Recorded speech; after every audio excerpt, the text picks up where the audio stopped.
Welcome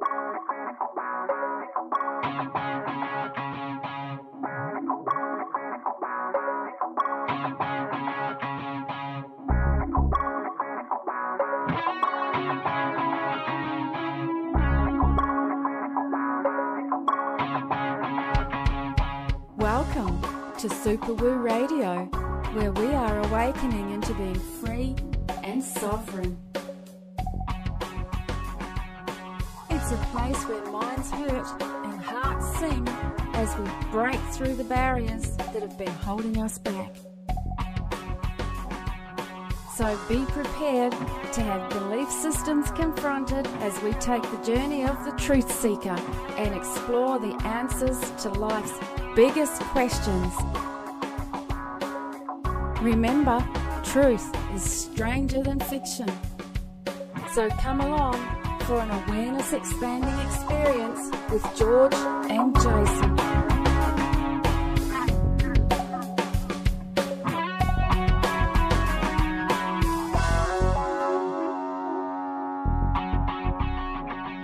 Hello and welcome everybody to Super Woo Radio, episode number 5. We are so excited to be back with you again, ladies and gentlemen, and everyone else who's listening, whether you're in this level of reality or an interdimensional being, extraterrestrial, we don't care. We love you all, and we're thrilled that you're actually listening, and all you guys down there in your underground bases too, and the members of the ruling elite who are listening in too, we love you all.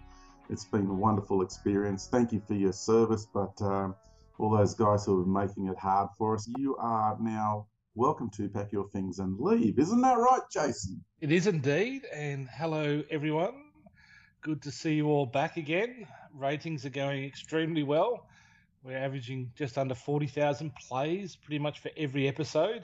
It's amazing, the response. Must be saying something completely out there or something people are resonating with. Either way, it's all great. So let's talk a little bit about what's going on, George. Oh, huge changes in me again. I know you've been going through stuff. Everyone's going through stuff. Everyone we've spoken to, very intense energies. This has been recorded on the 15th of November. So just so people get an idea of when it was we're talking about.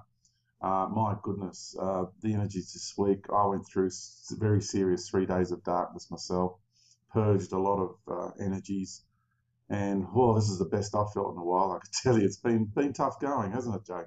It has indeed, and I will say that you're doing as tough as I've ever seen it earlier in the week, so I'm glad you've come through that. I think we all have. Everything's lifted again, and we're ready to soldier on. Dragging my heels in certain areas of my own personality, and needed to address these issues, and I'm glad I did. It hurt at the time. It's never a good feeling when you're going through it, but it was coming on for some time. Like, this was quite a build-up for quite a few weeks, and yeah, it really peaked last week. So okay, enough of me. We have got something big coming out pretty soon. We have got what's called Our Journey Home, the movie, which is really a documentary, isn't it? It is a documentary. We chose Our Journey Home movie as the URL, the domain name, because documentary made the whole thing too long. So if there's any confusion, we'll call it a movie documentary, just to keep everybody happy. And the big news, the special news, is I've just heard from Sean Vandenberg. He has now completed the audio and the credits, and the final quality control check is being done tonight. I've received the graphics for the DVD covers. Wow. And for the DVD itself. That will be going tomorrow to the Australian production house to get prepared and ready for sale through our Australian audience. And we'll be organising a producer over in the US to get put on Amazon, where everyone else can purchase them from around the world. So pretty much in about 3 weeks' time, they'll be available through Australia. And then I'll give ourselves, with Amazon, it could be as much as 4 weeks or even 6 weeks before people can actually buy them. We're going to try and fast track that because everyone needs to see this and we want it out before Christmas. Yeah, we do. We want it out, and we're going to try and see what else we can do to get it out there. It's we're looking at certain streaming packages as well, but at the moment our focus is on getting it out there in the DVD format. So very exciting stuff, because this documentary really starts getting into in a more subtle way, not as aggressive as I can be in my past history. It's really aimed at reaching a wider audience, isn't it? It kind of bridges the gap, because when people are confronted with everything or the big juicy stuff that I've got to say first up, they just freak out, don't they? They can't handle it. It's too much to go through in one sitting. It takes a long time to get through all the programs, all the layers of control and manipulation, and when you go automatically straight to the chakras and the pineal gland and all this cosmic control system, people just aren't ready for it. So, well, it's all right for a lot of people who are well versed in these areas and they know what chakras are, but the majority of the world's population don't even know what a chakra is, or they don't even know that we have energetic centers or energies exist or interdimensional realities exist. So I think a lot of people forget just how many people are still contained mentally within the matrix. And the documentary is very grounded. It's very earth-based. There's a theme of the Aboriginal history and what they're all about and how they relate to Mother Earth and how we connect and reconnect back with her. So it still has a fair bit of woo, and I think everyone's going to enjoy it. It may still be a little strong for mainstream television. We never know our luck. We may get someone to pick it up, and anyone listening, if they're interested, get hold of us. Just contact Our Journey Home. Just go to the website and we'll go from there, or you can go directly to ourjourneyhomemovie.com.au, which is the website, which will be up and running by at least the end of this month, probably earlier. So before the end of November, hopefully in a couple of weeks, to be honest. Fantastic. We're very excited, because it's a really good medium for us to be able to reach a much wider audience, isn't it? Get this message out there to as many people as we possibly can. Well, Jay, I'd like to now take the time out to introduce our wonderful guest. I'd have to say, you come across people in our travels and in our journeys, and you really feel the depth and the magnitude, and I would say people who have gone through the school of hard knocks, they have this particular energetic signature to them, don't they? They do indeed. Having dealt with the divine feminine and what she's gone through, and the courage, for me, and for many, it's when you really feel the power, the strength, and what the feminine has actually gone through to be able to facilitate this incredible experiences we're having. And for me, there's so many women that carry that archetype, so strongly. Every woman does, but some women seem to be carrying it stronger than others, because it's their journey, it's their setup. And for me, Laura Lee is one of those people, and I'm going to say it's such a fantastic honour, both, and I do speak on behalf of you, Jay, because I know this is the same for you. We are so deeply honoured to have on our show Laura Lee, Mistycah. So, Laura Lee, welcome to Superwoo Radio. Oh my goodness, what a amazing intro that was. I'm just like blushing over here. Thank you for having me on your show. I'm really excited to connect with you guys and get some information out that both you have and questions that you may have for me too. So I'm excited. Well, thank you. I'm just going to read out just a very brief intro here, a very brief part of your bio. As a psychic and intuitive, Laura Lee can sense energies and entities that are out of balance or out of place, and then know how and where to direct them. Laura Lee has a passion for working in the realms of spirit, the unknown, and the supernatural. And working with these energies has become normal and second nature to her. So I think that's a really good starting point for people to begin to get a feel and understanding. But you've got quite a list of accomplishments. Would you be able to share those accomplishments with us and just let the people know who Laura Lee is and what you've been up to and what you're about. Oh, wow, that's a that's an interesting question. It's funny when people ask me what I do, I just sit there with my mouth open because it's so weird. I don't know if people could even understand. And one time my daughter said, "You know, Mom, my boss asked me what my mother did, and I just stared and I didn't know what to say. And I said, you know, that's a really good question. What does my mother do?" So it's just kind of funny. Me and my Ghostbuster partner call what we do weird shit, and there's different kinds. In our book Got Ghosts, there's different kinds of what we call WS. There's RWS, that's really weird shit, and then there's RWSS, that's really weird, scary shit. So there's degrees of weird shit, okay?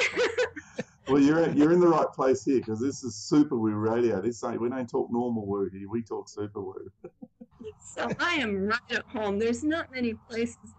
Some interviews that I do, I can't really be myself. I have to be kind of mainstream. So it's really good for me to be able to be just as weird as I am and have a platform for that.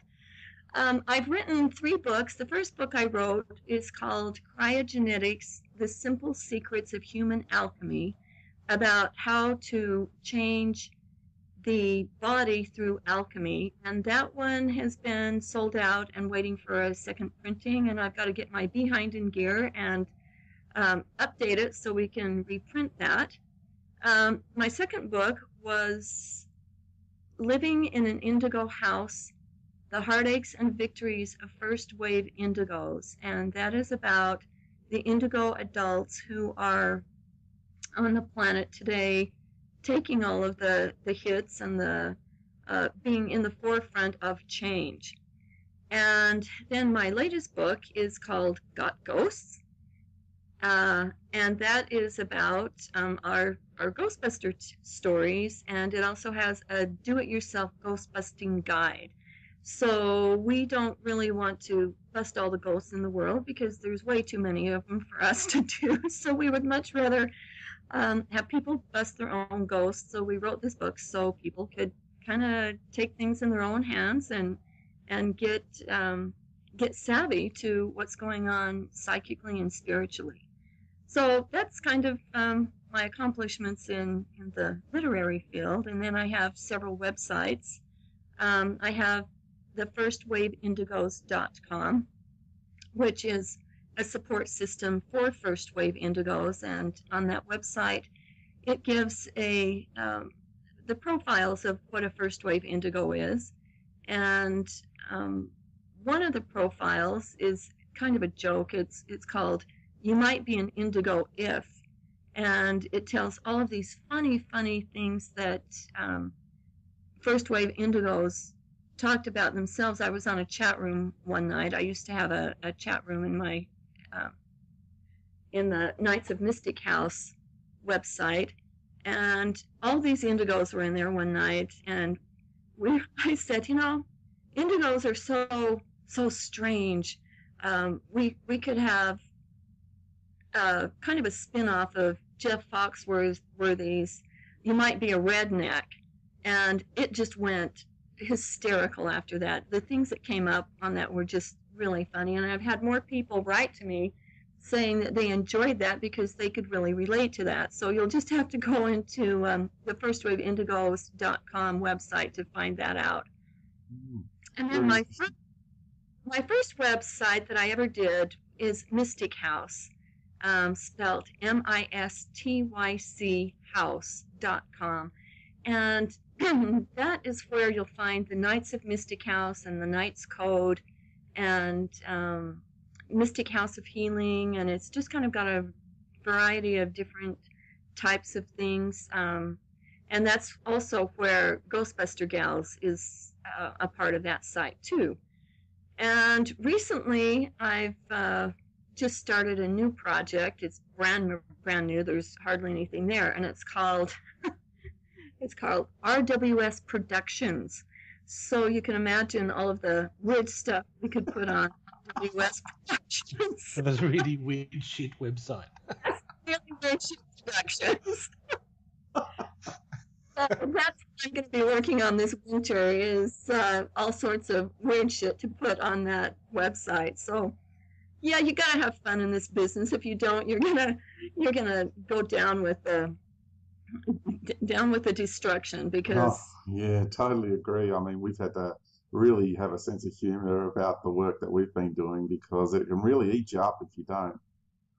Oh, it can. And that actually, humor and laughter is one of the secrets in the Kryagenetics book of being able to unplug and not be involved in energies that could consume you, because laughter breaks through that. It's like it cracks the code and sets you free.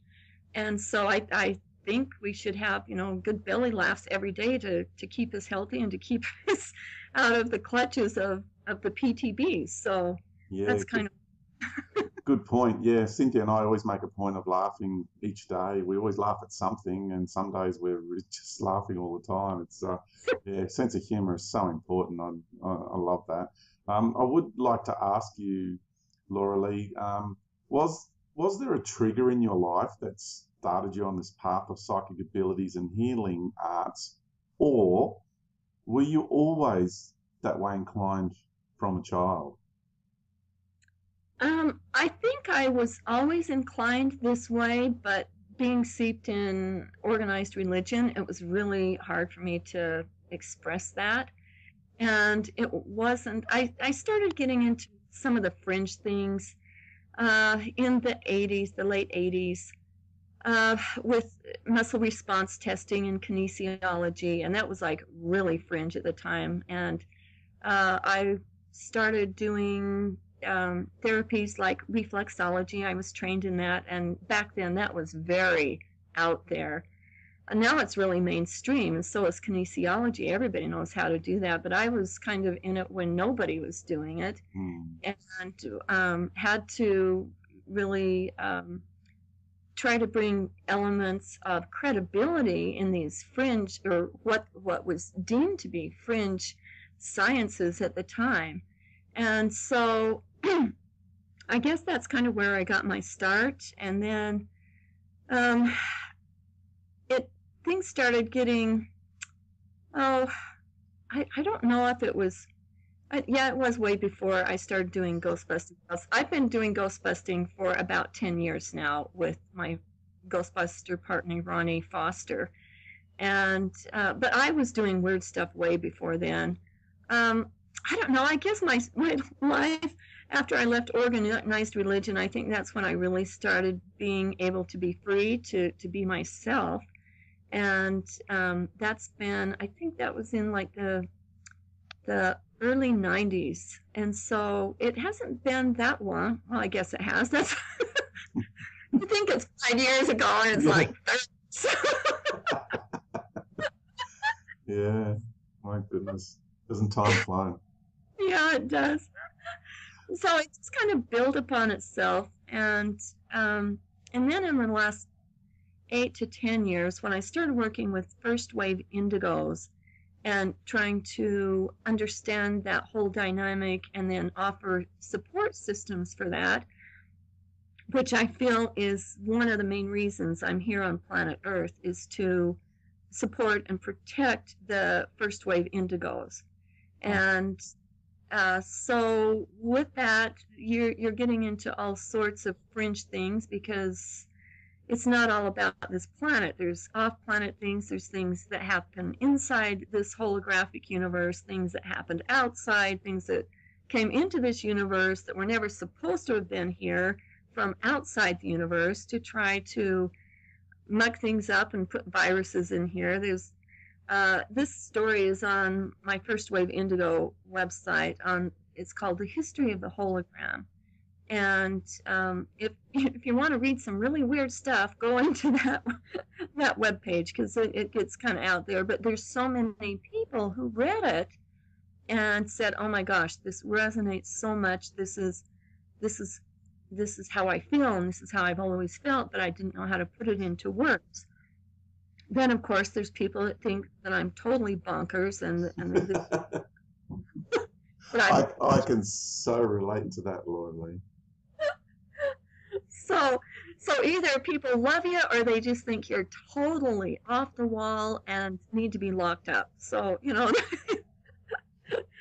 there's no happy medium. Either they love you or they just despise you. It's either one. There's no middle of the road. Yeah, you'd be surprised how many people also, and Jay and how many people listening can relate to that. I mean, because so many of us are on this level of understanding now, and we've seen through lenses of such much greater awareness than the majority. It's not an elitism thing. This is where we are in our journey, and I tell you what, you still get so persecuted and judged, and amazing how people's eyes just glaze over every time you venture into this territory which is outside their paradigm. Mm-hmm.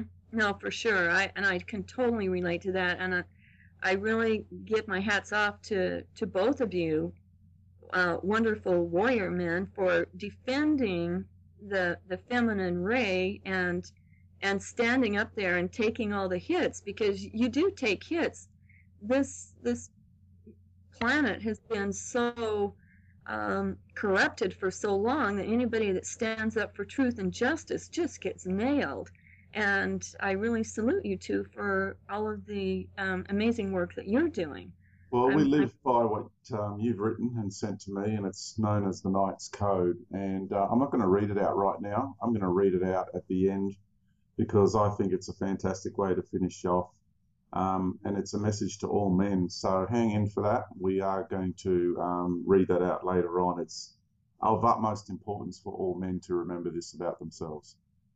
I agree. But before we get there, George, I'd maybe like to speak a little bit more, or ask Laura Lee to speak a little bit more about the indigos. And one pertinent question I have, there's this myth that all indigos are benevolent. Everyone thinks that they're all lovely and here to do wonderful things for the evolution of our planet and our species. You have a different take on that, Laura Lee. You want to share it? Oh, yeah, absolutely. I was asked one time about indigos, and they said, "Oh, are all the indigos on this planet just here to do good things and to help the planet?" And I laughed and I said, "That would be really nice, but that that is not how it is. There's many, many indigos here on this planet that are serving the other team." And the thing that's really sad about this is that because they have taken on the indigo ray and have this brilliance about them, they can schmooze a lot better, and it's really a challenge. You know a few, George, do you? Oh, just a couple. Know a few schmoozers. So yeah, it's the percentage keeps changing. There's right now, which is really good, there's about 20% of the Indigo Nation that is not on our team. Actually, they're on the other team. So maybe they'll come over, maybe they won't. I don't know. It keeps changing. As soon as I kind of get a handle on how things are, and I wrote this on the Indigo website, then it's like everything changes and all of the statistics change too. So it's my website is constantly being updated because everything keeps changing. So at this point in time, there are about 20% of the Indigo Nation that is corrupted and trying to spread that corruption, and doing that in the guise of their indigo-ness and the ultraviolet ray. You have to be able to do that forever. It will show through, and I think that these people, they're going to get theirs, and it's not going to be a happy sight for them. But while we're going through this phase in in the human evolution, that's what's happening right now. So, yeah, it's kind of sad, but one thing that is really important, and I think most of us that are doing the spiritual work have gone through this. I used to be a full-fledged, full-on Care Bear, and I thought everybody on this planet was a Care Bear, and if there was somebody that wasn't a Care Bear, they were just a misguided one that needed some help and needed a little more love, and then they would be okay. If you just love them a little bit more, then they'll be okay. Oh, can I just say, this is what you're talking about now is so important. It is, because I fell into that trap too. I think everybody does at some stage in their journey. And this is so important, this perspective that you're sharing. So, please do go on with this. This is gold. But the character things, well, several years ago, I got knocked pretty hard and realized there are people that like doing what they do, and they are never going to be a Care Bear because they don't want to be a Care Bear, and you can't make them be a Care Bear. And there are beings on this planet that just want destruction and chaos, and will do it hiding in the light. Now, this is I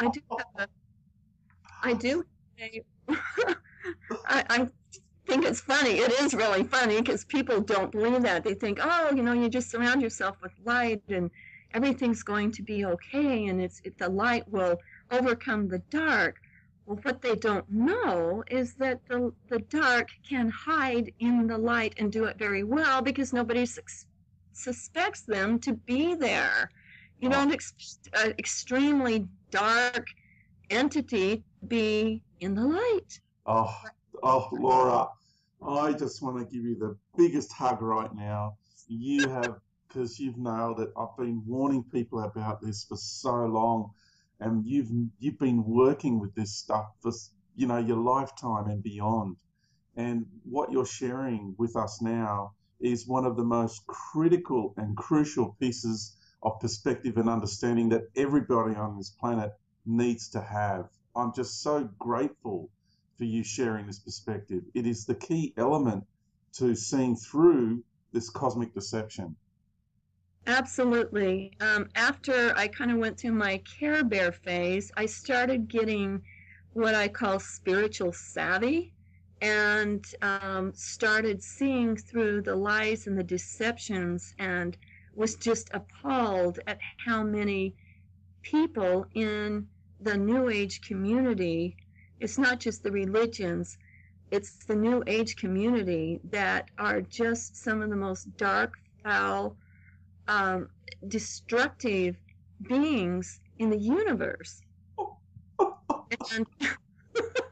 And don't hold back, Laura Lee. I'm just getting started, okay? You just got me going here. I met some of these firsthand. I've been trashed by some of these, and I found out several years ago by somebody who had been programmed by Illuminati factions, and he said that yes, there is a huge part of how they program that, especially back in the 80s and 70s, that was starting to cultivate gurus for the New Age community, so that it could lead sheep astray and look really, really good, and they could make a ton of money while they were doing it because their books would sell so well, because they were making people feel warm and fuzzy but not telling them the truth. Oh, this is just magic. The New Age luminaries. This is what we call them, the New Age luminaries today, and you see them out there, and they have thousands of followers, and they've got this incredible, industrious empire beneath them, and it's just incredible what they have created. And what I say is, if you really take a look at them, they're actually the modern day priestly caste. Mm-hmm. Yes, yes. And understand that they have been groomed for these positions. It's not just like, oh, all of a sudden somebody wrote a book and it's starting to sell well. Well, no, there is a lot of things going on in the background, behind the scenes, to get them where they are. And will these people see the error of their ways? I don't know. Maybe not. Yeah, But sorry to interrupt you because I just need to interject here because a lot of them might not even be aware that they have been groomed. Yeah, I think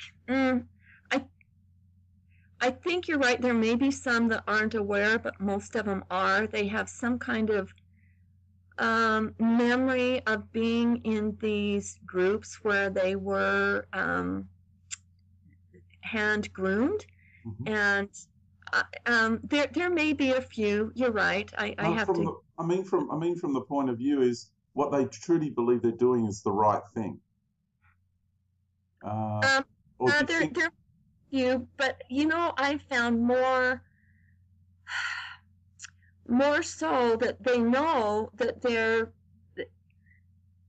they're doing a job and they're just kind of on robot mode.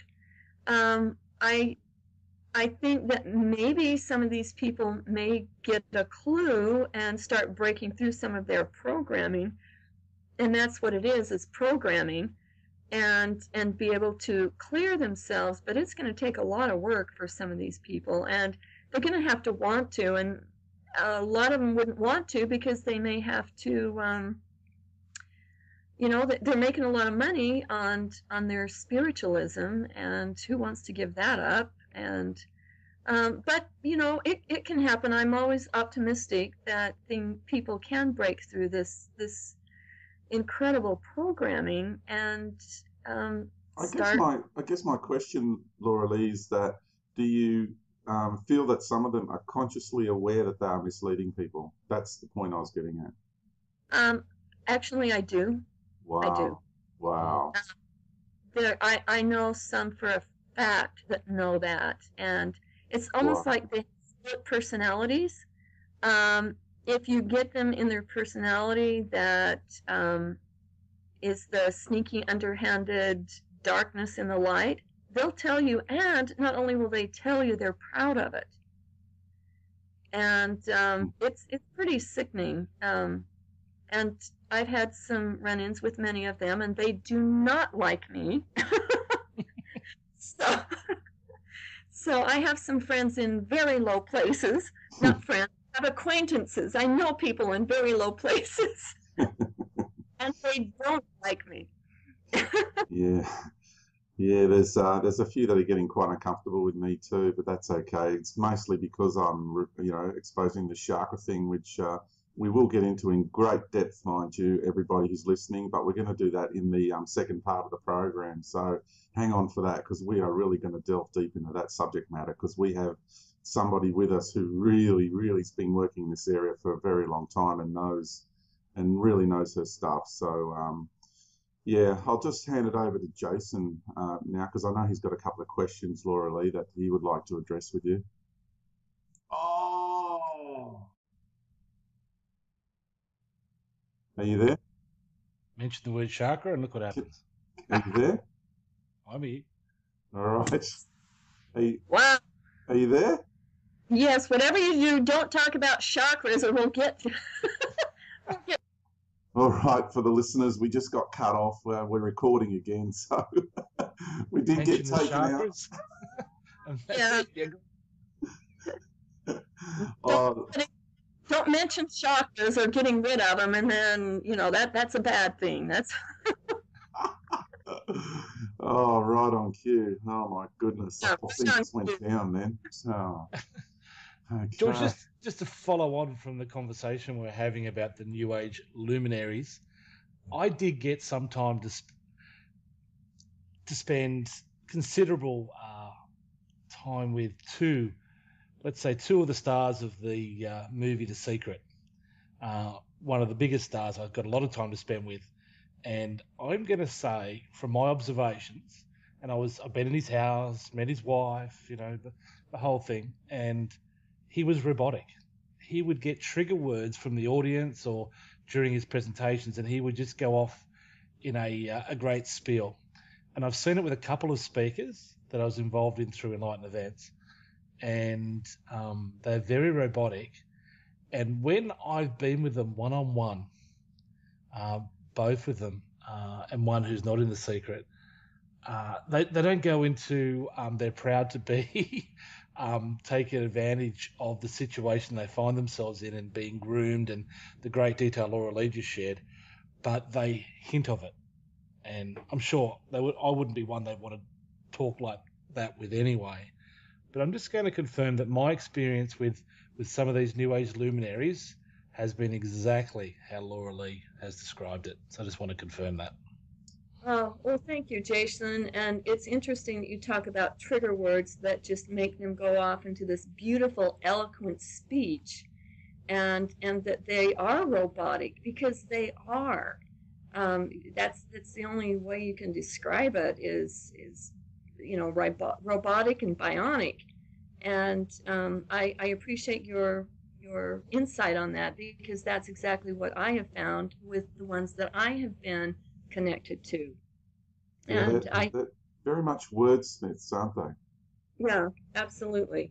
So yeah, thanks, Jason. I appreciate your insights on that.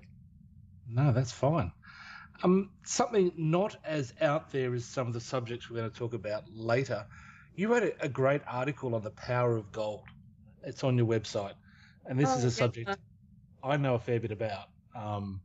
So your take on it is really great, because you're saying that gold has been corrupted and distorted. The actual vibration of the essential of the metal element of gold has been distorted.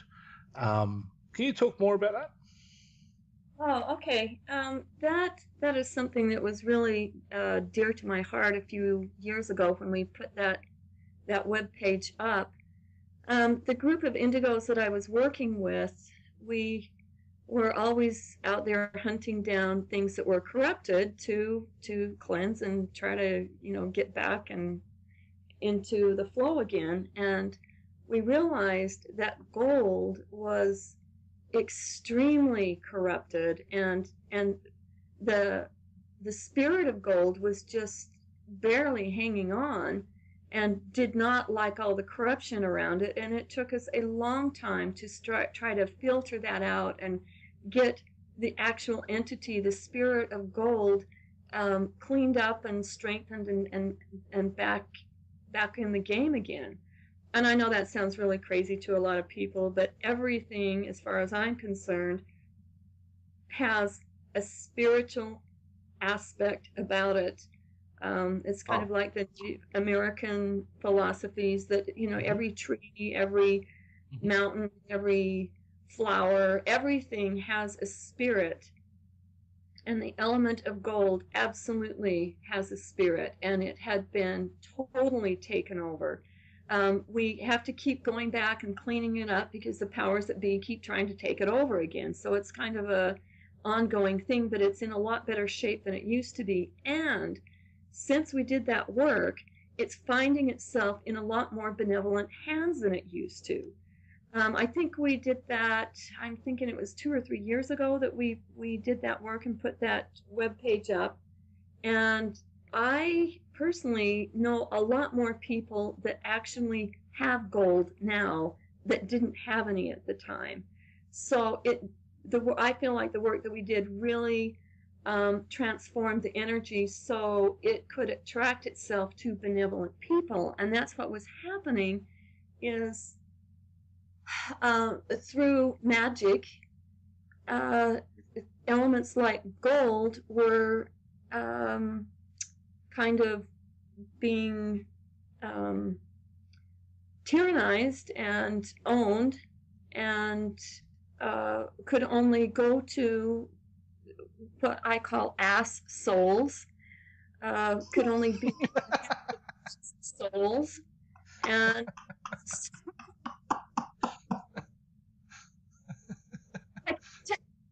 I don't take credit for that. My spirit guide Hal, that's what Hal calls them, ask souls. And the first time I heard that, I laughed my tail off. I thought, why didn't I think of that? Well, Hal's got a good sense of humour, and I'm going to ask you a question about Hal in a minute, but I've got to ask you while we're on the gold first, what do you know of people consuming gold? Because I know that on one level some do, and maybe you can enlighten us if you do know about that and how they go about it and the reasons for doing so. Are you talking about gold or white powder gold? Well, is white powder gold derived from gold? There's a lot of different information about white powder gold, and so I didn't know if you were talking about that or if you're talking about somebody actually scraping gold off and eating it. Is that what you're talking about? I'm all of the above. All of the above? Yeah. Especially the latter, and relating to off-world beings more than human beings. Okay, so what's your question again? Is it okay to eat that, or okay, let's go back to the question. What was your question, Jason? Yeah.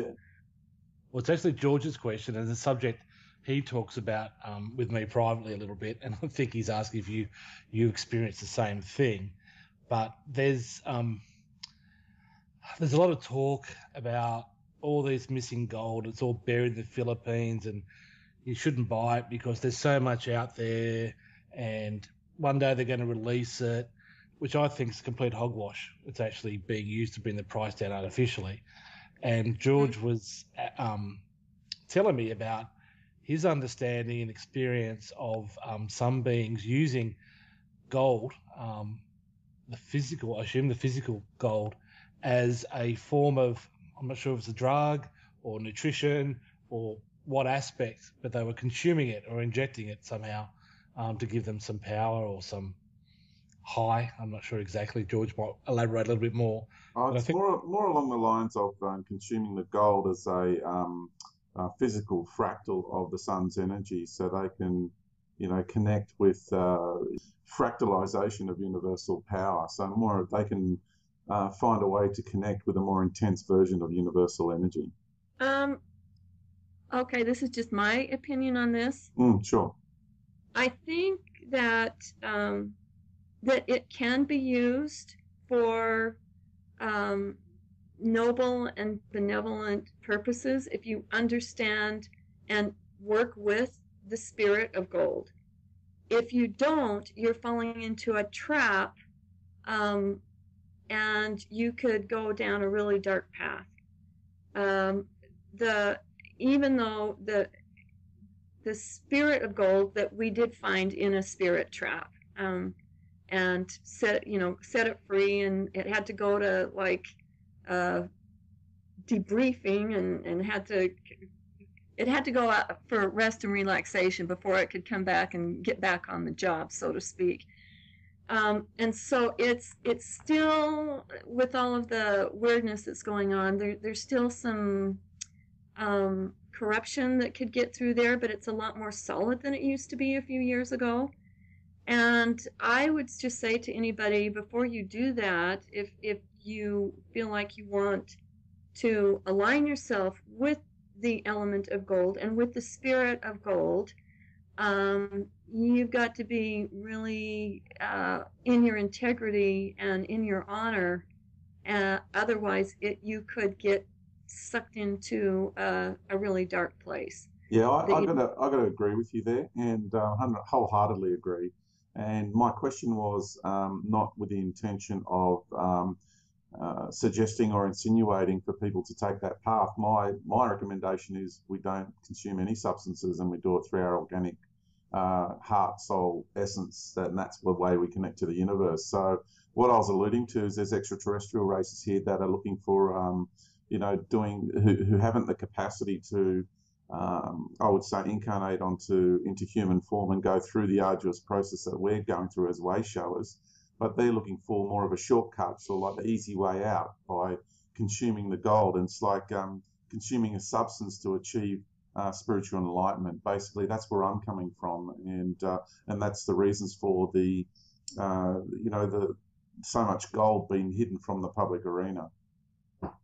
I have to agree with you there. Totally agree. I think that we'll call them the powers that be, or I call them the powers that were, PDWs. They're out. They are so on the way out. They are so last year's. So passe. Nobody wants them anymore because they're so outdated. What I found, especially for first wave indigos, and I think that a lot of your listeners are probably first wave indigos, we have within ourselves, within our core, within our being, shortcuts anyway. And I think that from time to time it might be okay to do that if you know what you're doing, but if you don't know what you're doing, you should stay away from it. And these creeps that are trying to use the Earth's elements as a springboard so that they can be more pervasive and get more power and then lord over everybody.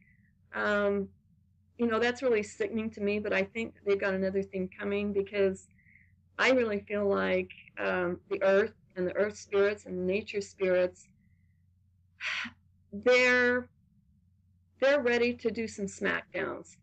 And I think they're like trying to make surprises happen. And all of these people that felt like they totally owned everything and they had everything in the bag, and they've got HARP under their thumb, they've got all of these physical methodologies to control. I think that they're going to have some surprises coming up real soon. And I'm really excited about sitting back and watching. I'm going to get me some popcorn and some root beer, and I'm going to watch the movie because it's going to be really interesting.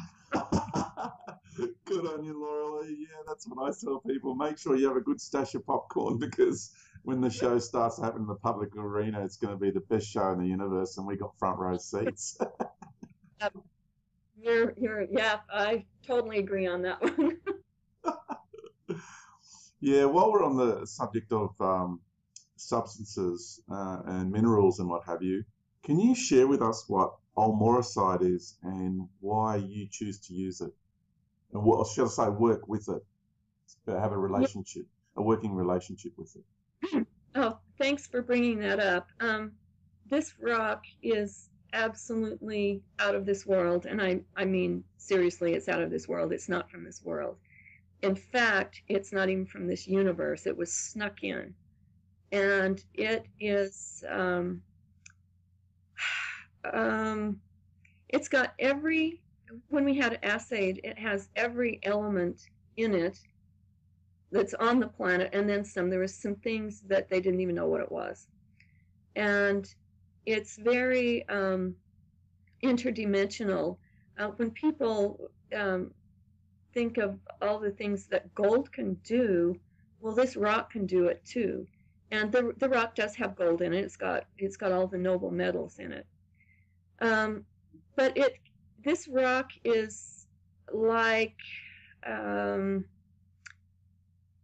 it's like the spiritual aspect of the the physical aspect of the cryogenetics egg.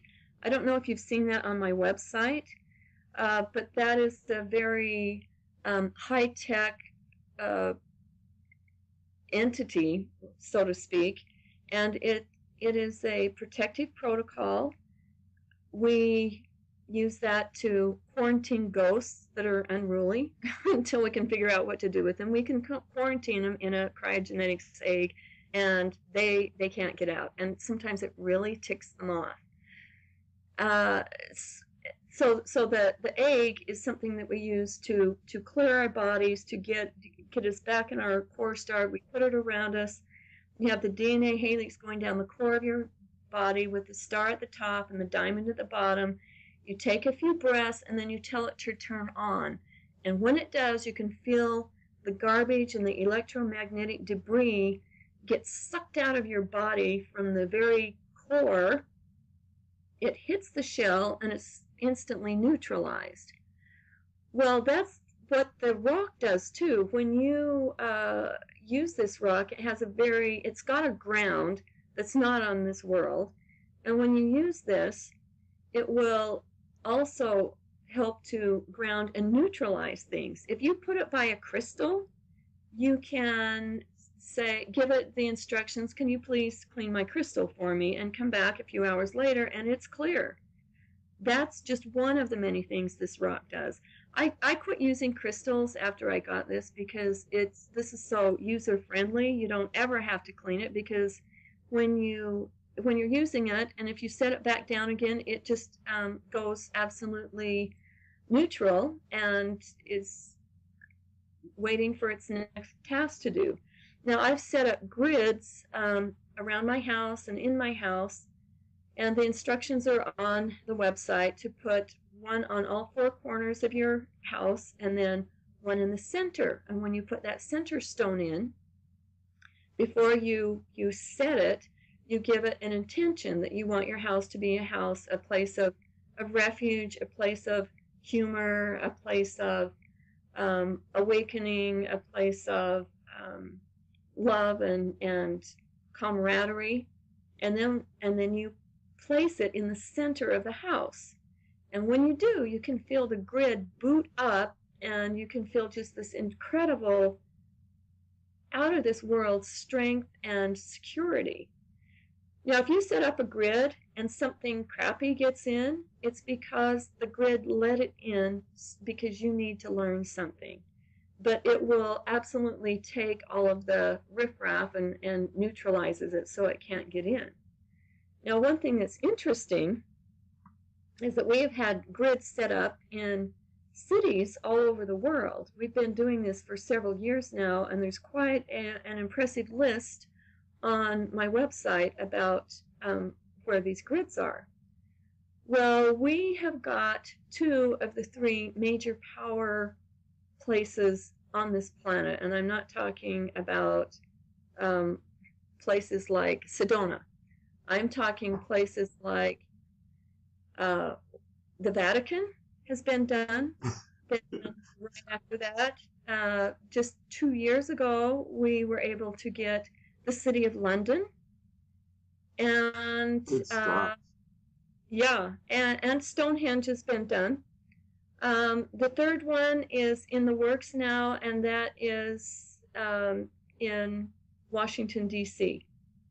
So we're getting these power places done, and once those are done, of course, we do have one huge grid that is the entire U.S. One of our team went and did the entire U.S. Wow. And so we feel like, well, the Washington, D.C., the District of Columbia is in that grid, but we want to get its own grid around it. And it may have been done already. The woman that was going to do that was supposed to be doing it in October, and I haven't gotten back to her yet. And then, the hurricane came, and I don't know what happened. So I'll let you know as soon as I find out if that third one was done.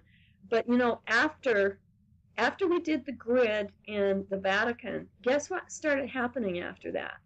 A lot of the priests that were doing all of these improprieties to children started coming up, and they started getting nailed to the wall with lawsuits. And this big, huge organization that could do no wrong is now being scrutinized and called on the carpet for their improprieties and their absolute atrocities, and they're getting nailed for it. And that didn't used to happen. And so if you look online on the list, and then I did this myself, and it was just kind of amusing to check the date out of when the grid went up, and then look in the newspapers at what happened right after that. A lot of things happened to public officials after the grids were put up. After our grid was put up in Spokane, we had some really interesting things happen to the city of Spokane and some of the city officials. So, yeah, just go check it out. We could go on and on about what's happened with that. One of the things I like to say about these rocks is that for me, it's just like my best friend. If I can hold this rock, it helps me to be able to center so much quicker. And it's like, I look at these as a friend and not as a, yes, it's a tool, but I look at them as a living organism and a friend that is here. Like I said, they snuck in. They got through all of the horrible protocols to get through the hologram quarantine, sort of. Yeah, the quarantine, exactly, and they had to sit there for a long, long time. This rock has only been out there for like 15 years. Wow. And know that it had to have been, it was only uncovered like 15 or 16 years ago. That's not very many. No. And had to be when the internet started coming out and being available to people. All of these indigos, that's when a lot of indigos started waking up or walking in, was around the turn of the century or right before that, in the late 80s, early 90s, kind of getting their bearings, because we couldn't really connect to each other globally until that happened. And so it was just kind of gearing up to what's going on right now. So go ahead. I guess the question I have for you about what's the correct pronunciation of the word? The rock is called Amorite, and the dust that comes off of the rock is auroralite. Right, okay. And okay, so it's a living being, as we know, because I'm with you. Everything is a living being. I've even met myself as mineral consciousness. A friend of mine met himself as mineral consciousness not long ago, and I've met myself as a tree. I've experienced myself as a rat and other beings. And so everything is living. We know that.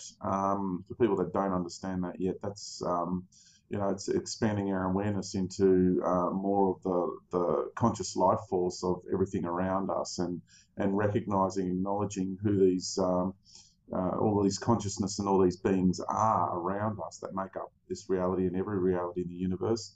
So, who to you is Amorite? What kind of a being is Amorite? Can you tell us about the being that is Amorite, or is choosing, shall I say, the consciousness that is choosing to express itself as that in the mineral kingdom in our world? The first thing that comes to me when you say that is in service. This rock is here to be of service to us right now. Its whole mission is a service mission to help wake up first the first wave indigos, and then cosmic cleaner crew, and then the rest of the earth beings. And its whole job is to activate us to our own internal power, and that's its job. It's an activator. And it's also one of the things that it does is a broadcaster. It can broadcast your conscious intention. So what it does is activates your own soul's memories and power, and then it gives a power boost to help you remember who you are and what you need to be doing here. And it's just like a support system. People have dogs, for example, or a pet cat, for example, and we have cosmic and interdimensional friends that incarnate as our dog, who because I had one, and I had a blue heeler called Angie for 14 and a half years, and she took on so much of my pain and got me through some really difficult times in my life, and she was a very dear companion to me, and you know that these are people, these are beings, And so you're experiencing the same thing with Amorite. Yes, I call these our pet rocks. So it's funny that you would. Pets.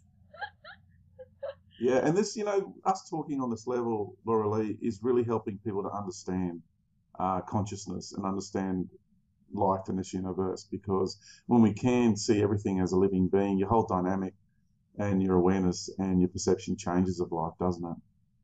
Oh, absolutely. And it's not just that it changes, it's that it becomes more in depth and more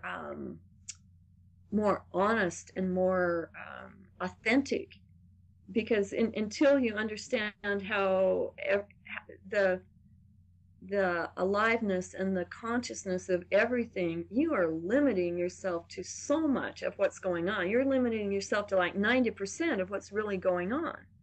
And so, yeah, I totally agree with that. And so what's really interesting, the being that is Amorite has an interest in self-empowerment for us, not because there are other members of the mineral kingdom that have alternative agendas, and they appear as though they're loving beings, just like we have them in different ET races and interdimensional beings. When you look at the mineral kingdom also, there are different levels of consciousness within that. And I've come across some members of the mineral kingdom that don't have my best interests at heart, that actually are more interested in me giving my power to them and then create an aura of dependency. Absolutely. I'm glad that you brought that up. That's a really good thing to take a look at, because it's like everything on this planet. Not everything is benevolent, and to assume that it is going to get you in trouble. And hopefully it'll give you a kick in the head so that you'll know next time not to assume. But yeah, you can get in real trouble by believing that everything is by believing every rock is a Care Bear rock, because no, you're absolutely right. They're not all Care Bear rocks. Oh, wow. It's so refreshing to speak to a sister who is so expanded in her awareness, because when we speak to somebody on this depth, on this level, it's breaking the new frontier, because the New Age paradigm has only been able to take people so far. And then you get to this new wave. It's like there's this new wave of consciousness, and there's so many people who are listening to this as well. We are riding that new wave of consciousness that is coming through now, and we are smashing the paradigms of the cosmic, what I call the cosmic matrix. And, the New Age paradigm is all about the cosmic matrix. It's all about luring people and keeping people and holding people back in the cosmic matrix. So it's so refreshing to be speaking on such a broad level of awareness, Laura Lee. Fantastic.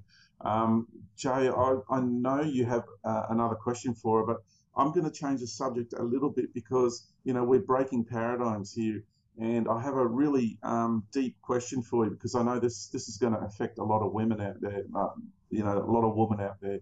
So can you please enlighten us, Laura Lee, on the misrepresentations of being a witchy woman?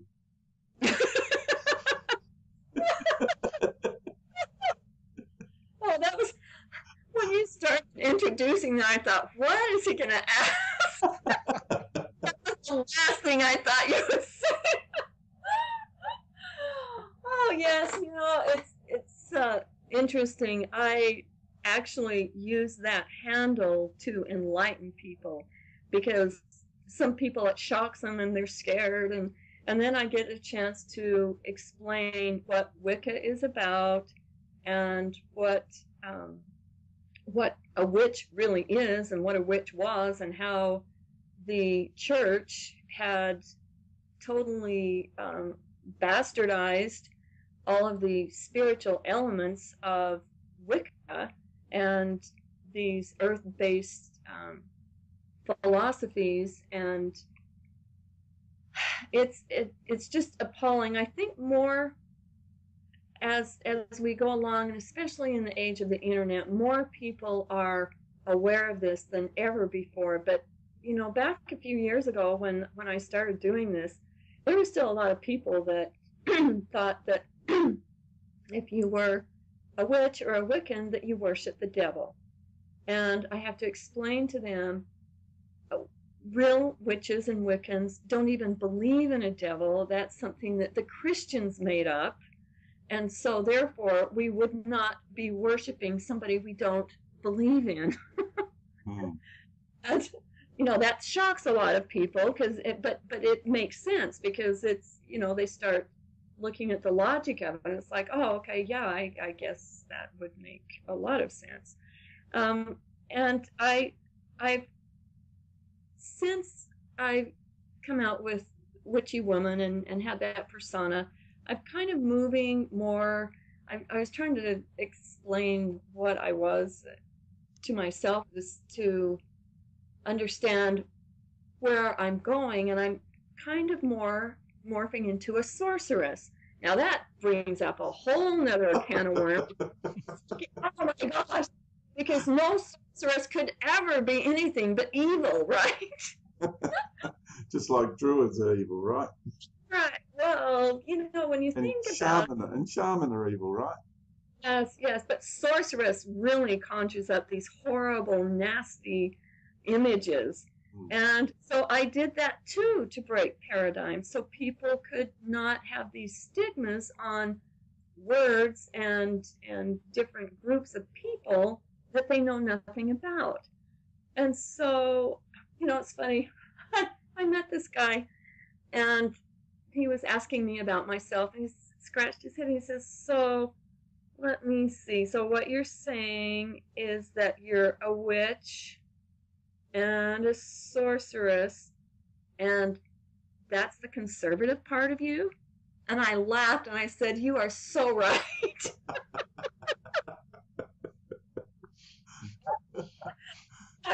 Said it all. Good stuff. So yes, this witch thing is more of an educational thing, that I am using that persona. And witches are not evil and nasty. Some of them could be. I'm not saying that they're, it's just like all New Age gurus are good, right? Well, exactly. I've met some really nasty Wiccans in my time, like really nasty. And I think every single modality on this planet has been infiltrated, and they haven't left a stone unturned. And the reason I asked you that question is because the perception out there is this broad, generalized perception that if you're a witch, you're evil. And I think that's so wrong, because people don't understand that the originality of being a witchy woman is one that's connected to the earth, that works with herbs, that works in an organic manner of life, and uses organic processes that are natural and in harmony and synchronicity with our natural environment, our human environment, and our universal environment. So again, whether you're a witch or whether a true witch in the true sense of the word, whether you're a true sorceress or sorcerer in the sense of the word, or a shaman, or a true Christian, or a true Buddhist, or true, the original teachings were there, but somewhere along the line, they have all been infiltrated and tainted. So I wanted to break this program, this mental program that we carry about, someone who practices to be a Wiccan in the true sense of the word, or a witch in the true sense of the word. So really thank you for sharing that with us. I really appreciate you bringing that up. That is very important, because there's still some stigmas out there. But you are so right. What Wicca is a very earth-based religion. But I don't do religion, okay? But it's a spiritual practice, really. Yes, you can't really call it a religion, can you? Yeah, well, now they're trying to get it as a bona fide religion, which I think they've kind of got it there. Even the United States military is honoring that as a bona fide religion, so that when they die, instead of having a cross on their grave, they can have the Wiccan symbol.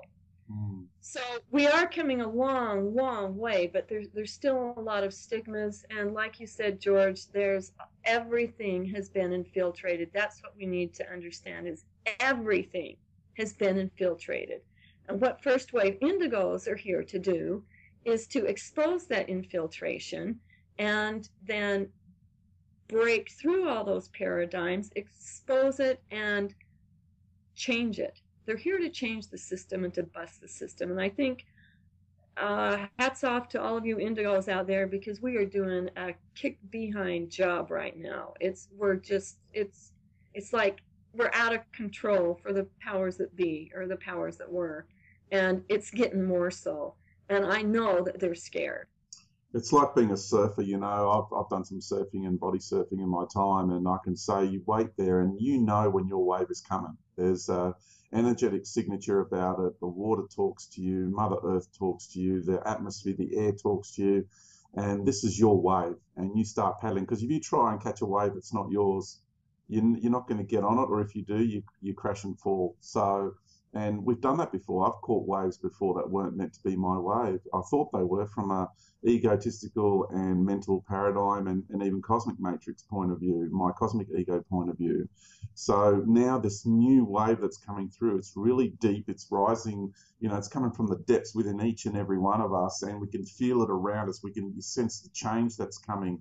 And all of a sudden there's this huge surge, this wave, this surge of energy coming through, down that serpent rope, down that umbilical cord, from the galactic core of the sun to the earth, to our core of our incarnational aspects. The mother is sending her, you know, nutrients down that umbilical cord for us to start birthing, and we're now riding this wave. We're surfing this wave. It's our wave. Now is our time as these indigos who have been on the planet for a few decades now. We've established ourselves here in this reality, and now it's our turn to shine and to break these paradigms. And like I've said, I'm a paradigm breaker, and we do need to, you know, adorn ourselves with that warrior aspect. And you do embody that so beautifully, Laura Lee, in your journey, in your expressions, and in your code of ethics, in your authenticity, in your integrity as a woman.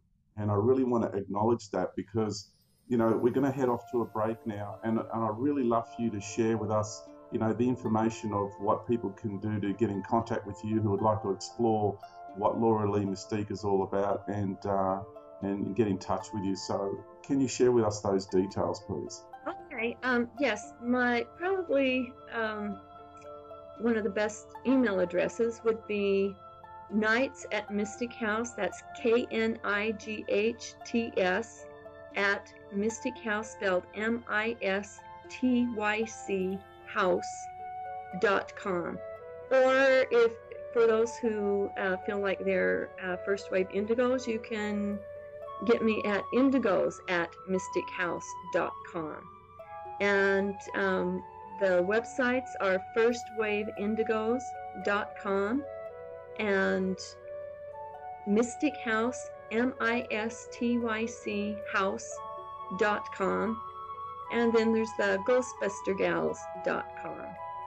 And then lastly, there's the really weird shit productions.com. I love it. Brilliant stuff. I feel that's really going to take off for you, because it's the perfect name for the perfect time in this cycle. People are going to get it. They're really going to get it. Yeah, I hope so. It'll be fun. Whatever it is, it's going to be fun. Yeah, you do have a wonderful sense of humour. Hey, Joe. It's great to have a good sense of humour. We laugh a lot behind the scenes too. Jason and I really know how to, to use an Australian term here, we really know how to take the piss out of each other. So you've got to be able to really laugh at yourself as well. So, Laura, thank you so much for having the courage to be you. And we're going to take a short break now. Some shameless in-house promotions, of course, as per usual. And we'll see you on the other side of the break.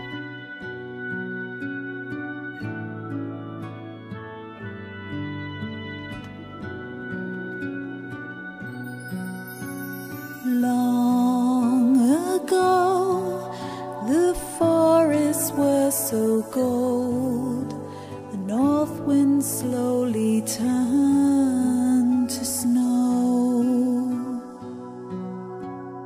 I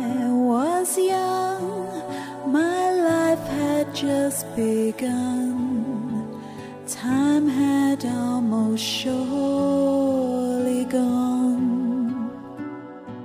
When the land was free as far as the sea, and the kingdoms won shone like the sun, and now there's me, the last of my line, the last of my blood and kind.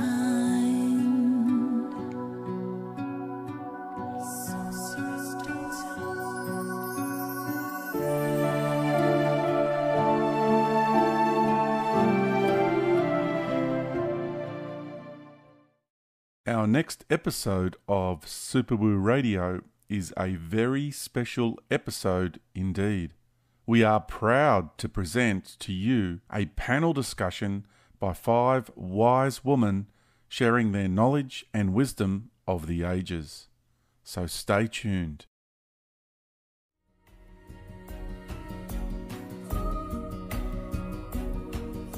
The book. Yes, the book that is exposing the deceptions being imposed upon humanity, shattering the paradigms and programs, belief systems and mental constructs of religion, science, New Age and even the occults. A book which is controversial and challenging to anyone that has given their power away to any program or belief system. Our Universal Journey is available in paperback, ebook and audiobook. ouruniversaljourney.com.au.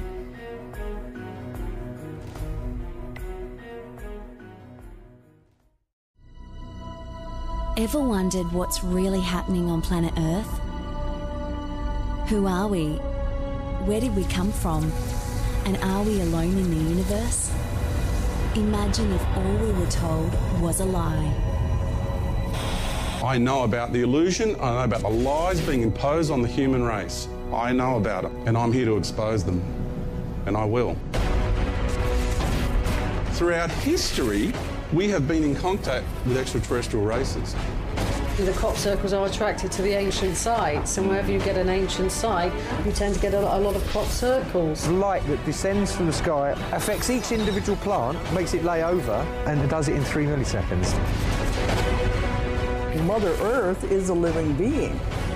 The Earth has a force and a consciousness. There's been an agenda to actually manipulate the energetic lines of the planet. There was a lot of secrecy that was used to take the power away from people. They are frightened of people knowing this piece of information. This is underneath the Vatican here. The question to ask now is, who's running religion? Seriously. We cannot continue to don't respect the earth, the nature, the environment. Mother Earth is not happy with the way that we're treating her. Change.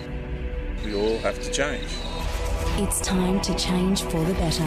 Every time you need to interact with another human being, just come from a place of empathy and compassion. Come from a place of love, and you'll be riding that wave of change. It's time to discover the truth. There is a much bigger purpose to you being here. You are very important. And for us to be able to save this planet, we have to think much broader as a whole family, holistically. It's time to recognise who we are. This is the core to self-empowerment. This is understanding that nothing has it over you anymore. Finished. Game over. Free. I'm free. It's time to begin our journey home. It's good to have you home, look. It's good to be back home.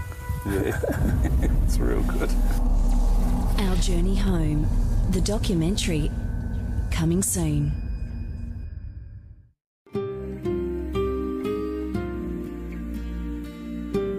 Music for this episode is brought to you by Medwin Goodall.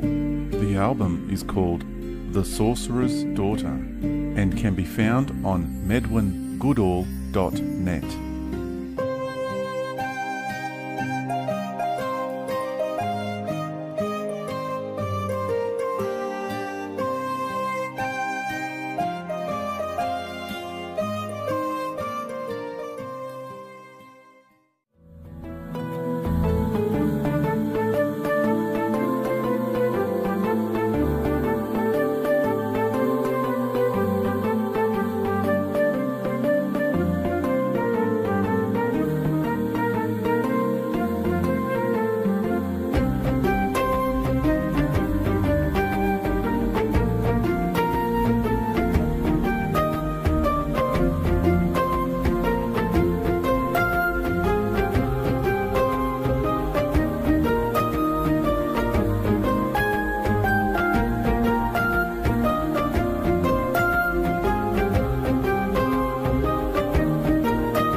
Woo Radio.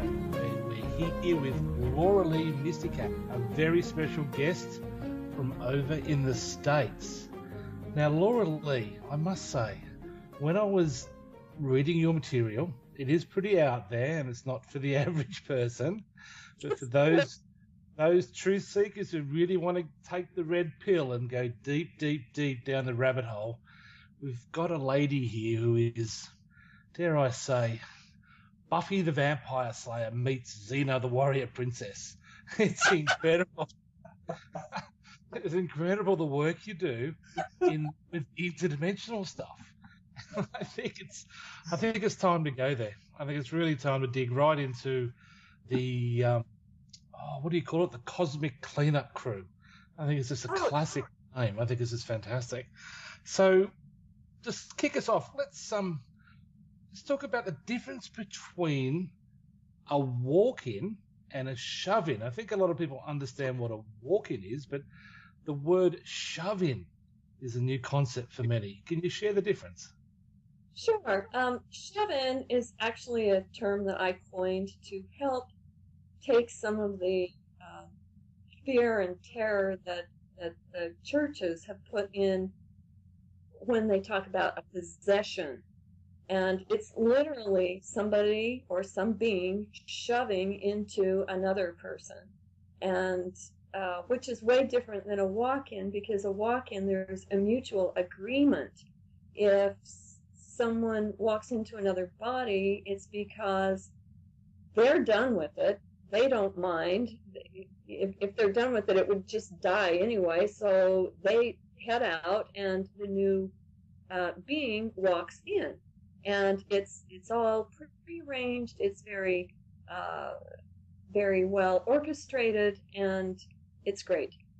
Now, with the shove-in, though, there is no agreement. The being says, "Oh my gosh, there's somebody. They just got knocked out. They're in a surgery. They're out. I can just shove in now, and then when they wake up, there will be two of us in there." So it's really crazy making too, because if these poor people with shove-ins, it's like timeshares. You never know who's going to come out, who's going to have the microphone. And it's really crazy making for those who are living with him, because you don't know. I had an ex-husband that had 3 shove-ins in him, and I never knew who was going to come out. He could be giving me hugs and kisses and rubbing my feet and worshiping me, and then 2 minutes later he's going off on me like I'm the most evil thing in the world. And you're like, was it something I said?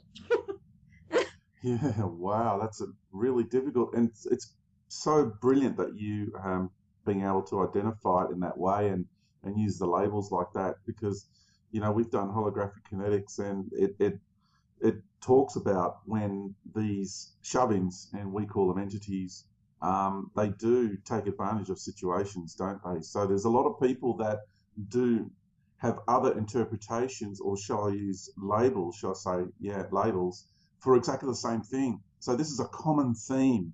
It is prevalent throughout our world, actually, isn't it? Because I've had many experiences of talking to people. Jason's had this, we've discussed this, and how many people around us do change, and all of a sudden you're talking to another personality. Absolutely. And we go into depth in this in the book Got Ghosts. So for anybody that's interested in this, or if you've got somebody in your life as you think might have a shove-in, I would definitely read that book, because it will help you understand it and maybe what to do about it.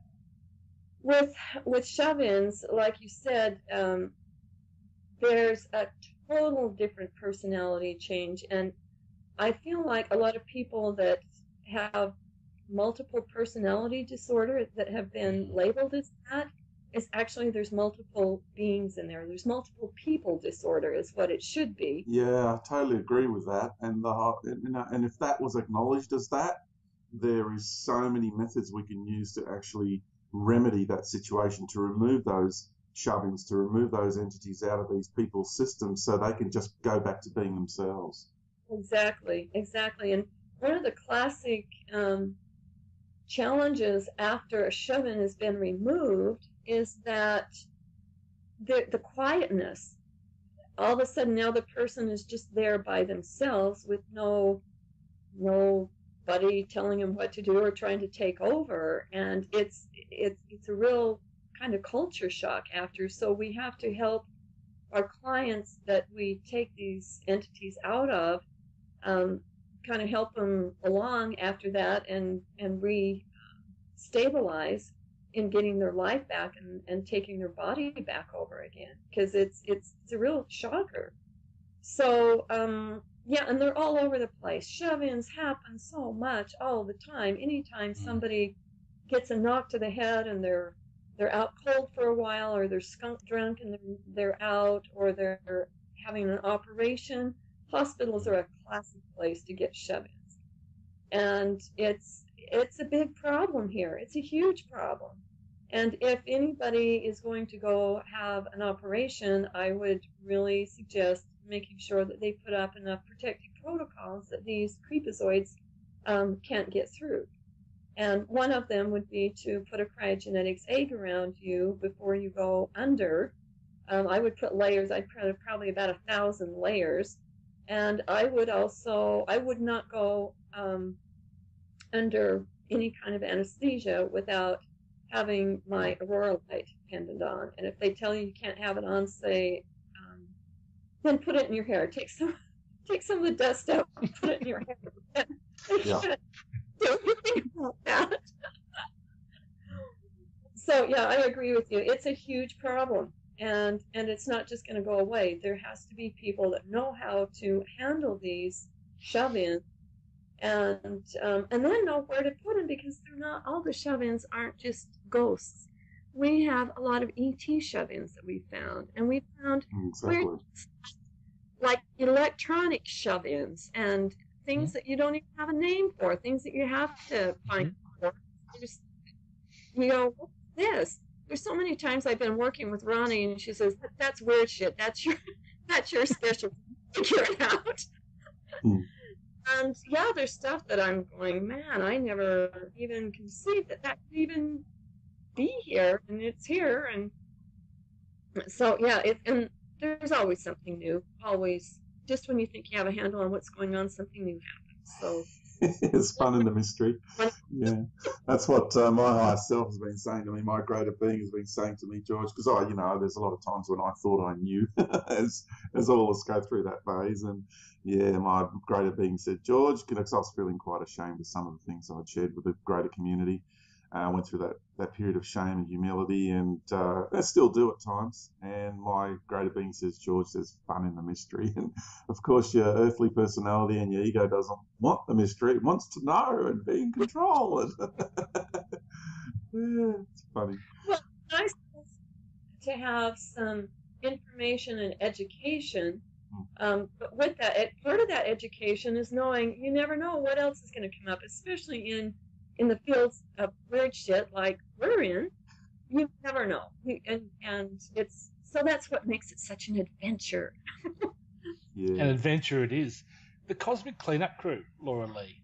A lot of your work is actually going out there and dealing with some of these malevolent beings and literally putting them in their place to, run interference or balance out the the natural universe of things.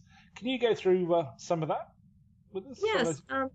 Well, the Cosmic Cleanup Crew is another word that I coined. Actually, I think Hal probably told me that. And it's a organization that all first wave indigos are members of. And this is all cliche. I don't know exactly how it works out there, but this is how we can understand it with our language. And the Cosmic Cleanup Crew is exactly as it sounds. They go around to dysfunctional places all over the universe and try to clean it up.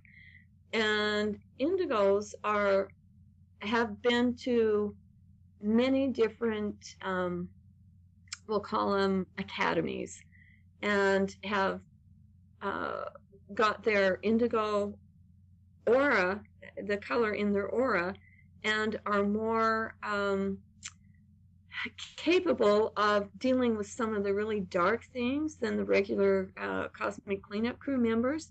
for instance, my Ghostbuster partner, Ronnie, she is works with the angelic kingdom, and she is absolutely cosmic cleanup crew.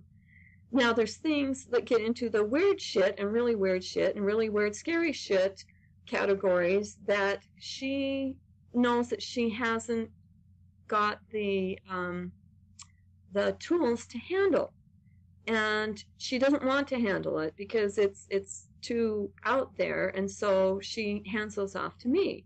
And it's not like she's and she's very capable herself. She is like an extreme psychic and very intuitive, but there's some things that she just knows that are out of her league, and that's where then she calls me in to help. And so what we do is we work together with the other members of the Cosmic Cleanup crew so that we can really do a good job this time, so we don't have to come back. You know, we don't want to come back again. And it was said to me one time that with the Indigos, that they go, oh, there's a place that's really messed up, that's really screwed up, let's go there. Oh, planet Earth, that's really, really, really messed up, that's one of the most messed up places in the universe, let's go there. And it's like I said in the website, you have to be a real hardcore thrill seeker to be a member of the Indigo team, because it's a thrill all the time. And if you don't like drama, then you're in the wrong place, because there's always drama. Now, that doesn't mean that they can't be good dramas, but there's always insanity going on, and you have to have the stability within yourself to be able to then spread it out to your environment to stabilize it. And that's one of the big things that Indigos do here, is stabilize environments and help clear corruption. That's their big thing, is corruption clearing. Wow, that's a really insightful statement that you just shared there, because it's simplified it and you've expressed it in terms that everybody who's listening can understand. And it in a way, it is very simple. We're here to clean up corruption, because that's what happened here, is everything got distorted and corrupted. And only beings that had the wherewithal and the tenacity to come in could do it. There's many people that don't want to have anything to do with the corruption that's going on Earth, because it's just too over the top. So here we are, the First Wave Indigo team. We're going, yeah, let us have at it. And some of us are going, whose idea was it to come here? I do that all the time. It's like, what was I thinking when I signed that contract? I thought it would be a good idea, and now I'm here, and I don't know what the heck I'm doing. Yeah, but we do have a lot of help. That's one thing that I keep getting in my face all the time. I keep forgetting how much help I've got. For one thing, the rocks, and then the Kryagenetics II, and then all of our helpers on the other side. One of my very best friends and comrades, Mistycah, died 4 years ago. She was like right there with me through major shift that was going on and helping me get the websites up. And she passed away 4 years ago, and she promised she'd come back. And after she had been maybe a month or 2 months, I started realizing that she was a spirit guide to a lot of our Indigos. And I thought, oh my gosh, she can't come back. She's doing such a good job there. And I said, listen, that promise you made to me, you don't have to do that anymore. And she said, oh, thank you. She said, I really don't want to come back. I really like what I'm doing. And since I was in an earth body for so long, I really feel like I can do a better job on this side, so that the beings in bodies can have something to relate to. A lot of Indigos that have her as a spirit guide have reported that they can connect to her a lot easier and have a more personal relationship with her for whatever reason. I think it's because she's been here. She understands what's going on. She was right in the thick of things. She had been involved with some MK Ultra programming and knew all about that. And so she was a heavy hitter, and to have somebody like that on the other side to help you out and be a spirit guide is huge. And so we got a lot of help on the other side, and it's really important that we look at that, because there's a lot of programs that are being projected to us to kind of put us on mind freeze so that we don't see who or even think to ask for help. We just get caught in the insanity that's going on. And so it's very, very important that we take a breath and really let that energy come through. And also, I might add, there's a lot of implants that are around that to keep us from connecting to our helpers, because if they can do that, then they can really bring our efficiency way, way down, and bring our sense of accomplishment way, way down.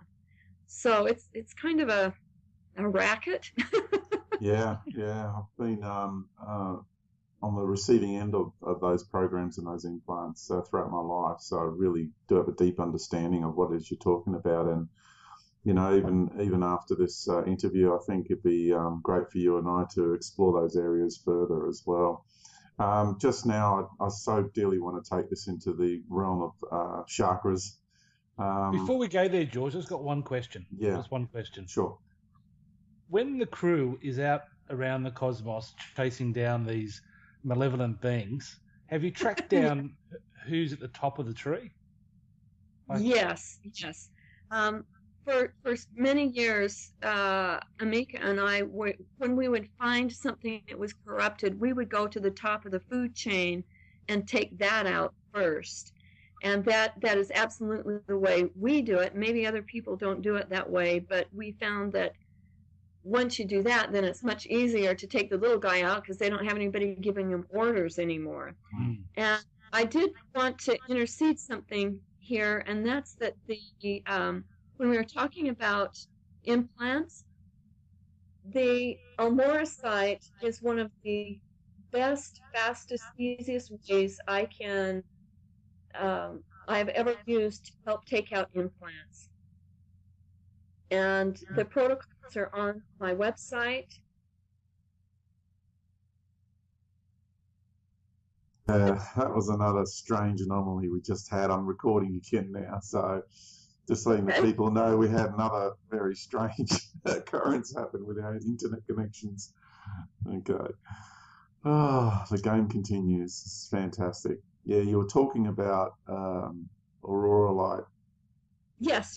And I wanted people to be aware that one of the most efficient ways I have ever methodologies that I've ever used is using this Amorite rock to help you identify and quarantine and scramble and neutralize implants and then get rid of them.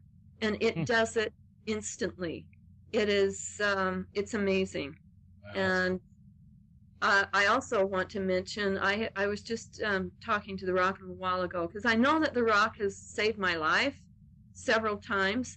I was thinking maybe 20 or 30 times. It was over 80.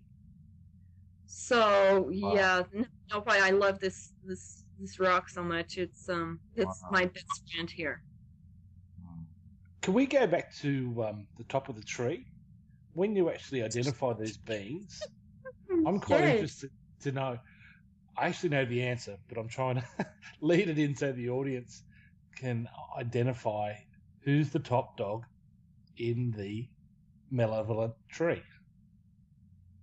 Okay, yes. When Amika was working with me, we would always, whenever we'd find some kind of corruption or something that was out of place or deliberately messed with, we would always look to the top of the food chain. And a lot of times it was off planet. It just really was. Sometimes the top of the food chain was here, but most of the time it was off planet stuff. And there were times when it was things that were outside of the hologram. And so, yes, Jason, you're absolutely right. You got to find out who's at the top of the food chain, or you just keep taking. Your work will never be done. You have to take out the commanders, and without that, you're just spinning your wheels pretty much. So I totally agree with that. Yeah. Have you been able to? Are you able to verbalize who this is at the top, or explain, or who it is at the top? If you go on my website and read the history of the hologram, it talks about how all of this corruption started, and how originally this universe was supposed to have been a vacation place. It was supposed to have been a place where you could come and relax and not get hurt, and revitalize, and then go back and do your work. And it got really, really corrupted really fast. And the being that corrupted it put a lot of her essence into the hologram, and so the only way to fix it and correct it and clear the corruption is to go inside. This was an inside job. If it didn't have to be an inside job, we would have fixed it from outside. And so there are a lot of indigos that aren't even from this universe. They're from outside the universe. And I would just suggest that you go to the website. I don't like to even say this being's name because it makes me kind of sick. Yeah, I totally understand where you're coming from. We appreciate that. And so, yeah, I'm really glad that you brought that up, Jason, because once you understand how it all got started, it lets you understand why it's the way it is now, and why we're here now, and why we have to be here now, and why we have to operate the way we do, and how we have to always have our scanners out and be very cognizant of every step that we take, because you never know when you're going to step on a landmine, and you have to be kind of the way showers for the people behind you so that they don't step on the landmines. And you know, it's a very interesting kind of war here that we're in. And at first, when I started understanding the magnitude of this, I was just overwhelmed. I thought, man, I don't know how we're ever going to do this. But I have the good news is that the being that corrupted this universe does not exist anymore. Now we just have to deal with everything that was corrupted, and certain corrupted energy signatures. We have to go and find them in the most unlikely places, and that's what we're doing now. And I must say we are doing an incredible job. I think that we are even surpassing a lot of the grandest expectations of where we thought we could be at this point in time. So I'm really encouraged. So I guess what you're referring to as the holographic universe, a lot of people who are listening to this are used to the information I've been presenting and the model of the universe I've been presenting. And I just want to make a distinction that for me, I suppose in my mind and in the minds I know of a fair few of the listening audience who understand the model that I present, my interpretation of when you're referring to the holographic universe would be the synthetic universe that I refer to. So I just wanted to share that because some people might get confused. So, George, let's get on to one of your favourite topics of the moment, and one of the primary reasons we found out about Lauralee's material, and that's the chakras. The chakras, yes. What an interesting subject it is, and I would have to say one of the most prevalent religious programs. It's part of the most prevalent religious program on the planet, as far as I'm concerned. And this cosmic ego that I know I've possessed for such a long time, I've discovered that that's where it resided, in these chakra programs that I've had in this life, in other lifetimes, and other incarnations I have in other planetary systems on a cosmic level that also utilize chakra systems. So I know, Laura, that you have these incredible methodologies that you've got you are using with people, and you're able to go to the extent of actually removing chakra systems, and not you doing it really for the person. The person's got to do it for themselves, but you give them the tools and you give them the knowledge and you give them the know-how and the wisdom required in order to be able to achieve such an intention. So can you also share with us your understanding of chakras? And because, you know, we've got some people that specialize in certain areas of life, and I know you specialize in this area of life, and that's you know, I'm so honored to be speaking to somebody out there, because there's not many people out there that are talking about this in the public arena, and that's for good reason. It's because we haven't been allowed to, and now that we're cracking the cosmic matrix and we're riding this new wave of universal energy, we're breaking this paradigm of the chakra systems and all its affiliated programs. So please go ahead and share with us your wisdom on the chakras. Thank you. It's funny, we talk about chakras and we get blown off the we talk about implant removal with the Amorite rock, we get blown off the air.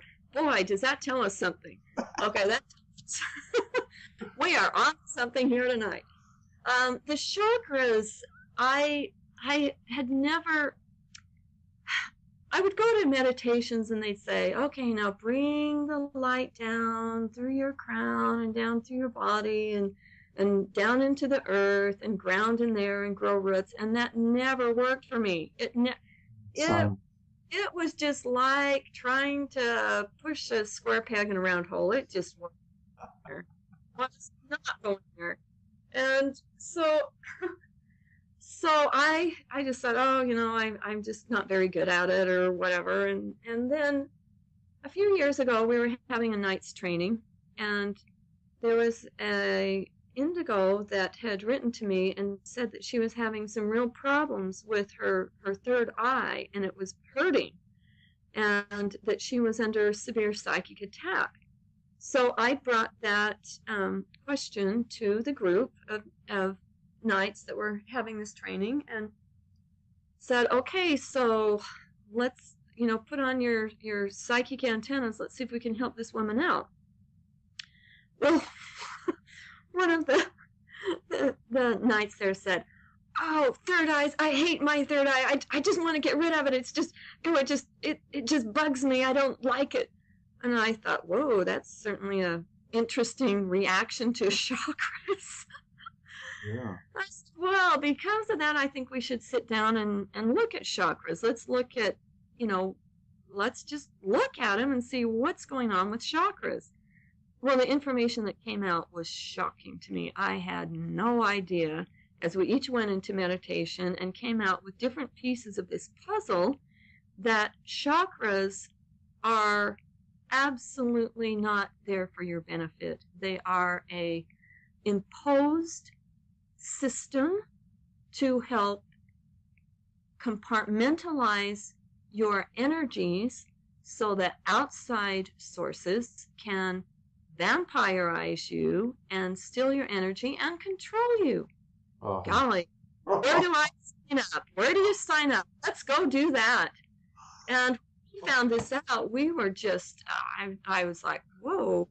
So we thought, okay, we got these suckers, we need to get them out. So we all did a meditation, and this meditation is to hold a rock in each hand, put one on your head and one in between your big toe and your first toe, with your legs spread out. So you look like the Da Vinci Man with your arms and your legs out. And I also had my Aurora Light pendant on, so I had the Aurora Light over my core, which incidentally is the authentic place for your source. It's your heart and your solar plexus energy. It's a huge area right there in your chest that is the authentic original power source. Now, I want people listening to this to really take note of what Laura Lee just said, because I've been saying this for well over a decade, and it's so good because Laura Lee and I have only just crossed paths just recently, in the last few weeks, and I just want people to know that it's not just me going off on a tangent here. This is very real stuff, and there's a lot of people that are incredibly wise beings. And they know this for themselves. This is such deep and powerful information. Yeah, I'm really glad that you're supportive of this, because when I put this on, well, for one thing, we had all sorts of problems getting this information on the website, and problems that should never happen were happening. It was just terrible, and I had a lot of people make fun of me and blah blah blah. But truth is truth, and if somebody doesn't want to believe it, that's their journey. But I know that after taking my chakras out, well, let me go back to the story of how we did it. I put on some really dynamic music. We were listening to Into the Stargate by Constance Demby, and everybody just did it their own way. What I did is, first I decided to turn mine off, so I capped them all off. I thought, whew, that feels way nice. And then mine, actually, I could unscrew them. It was very, very strange. And so I unscrewed them all, and then put more of my authentic self in there. And then all of a sudden, my core star just started beefing up and emanating and pulsating. And it was the most amazing, outrageous experience I had had up until that time. I was just at awe at how your core authentic self could feel without all of this interference. Exactly. Yeah, one of the indigos there, he was the one that didn't like his third eye. Well, he just goes and rips them out, and they were like, for him, it was like roots. And then he said it was sore. He had to go out in the backyard and climb a tree to get stabilized after he ripped his chakras out. Wow. I was hysterical. I said, oh, they hurt now. I got to go climb a tree. And that's so indigo. It is, isn't it? So then there was another fellow there that he was a yoga instructor, and he also, I didn't know this, but he did not believe in chakras. He used other systems, and he says, scan me and see what are happening to my chakras. And I scanned him, and I said, well, I don't know, yours are off or something. He says, well, I'm glad you said that, because I never use them. And he was did some African spirituality modalities that had nothing to do with chakras.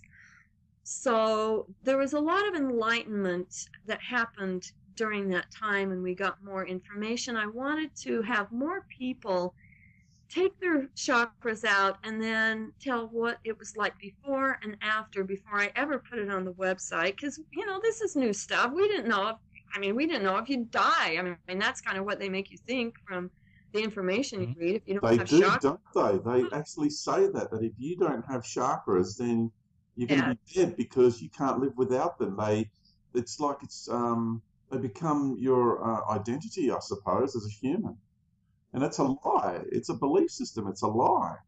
It's total baloney. It's there's no truth to it at all. I haven't had chakras for 5 years, and I'm just fine. In fact, I'm better than fine. I'm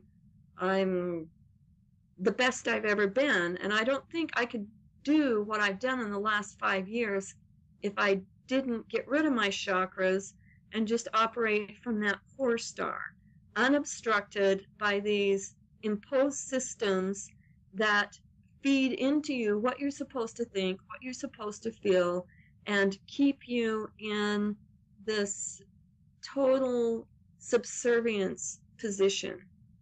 And so I would just recommend to people to just try it. I had one client who he had a really hard time sleeping. Sleep deprivation was a real issue to him. And I said, well, try taking out your chakras. Well, he was a body worker, and that was kind of scary to him. So what he did is just turn them off one at a time. After he got all 7 turned off, then he started taking them out one at a time. And when he got them all out, I asked him several weeks later how he was doing. He said, since they've been gone, I've been sleeping like a chakra-free baby. I loved it. I thought that was so perfect. Wow. Well, that is just fantastic. And, you know, I've just got a little surprise for everybody here. I have a very special person sitting beside me who wants to share their experience after having removed their chakras. Awesome. Who could this be? Hey, Laura Lee. Hi there. How are you doing? Yeah, really good. Hi, Jay. Hey, Sam. Hi. Great. So tell us about your chakras. Yeah, well, it was really interesting. I when I removed them, you know, I went through that process myself one day where I felt like I didn't need them anymore, and I didn't relate to them. So I did that, and then George said to me a few months later that he was removing his, and he said, oh, I think you should remove yours. I said, well, I've already done that. So, too late.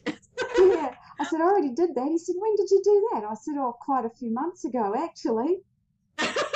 But the thing was that I actually, when I removed them, I suspended them in like an egg, like into a dimension of space and time where they could never interfere with me again. And they couldn't go and interfere with anyone else who had a similar energy signature to me.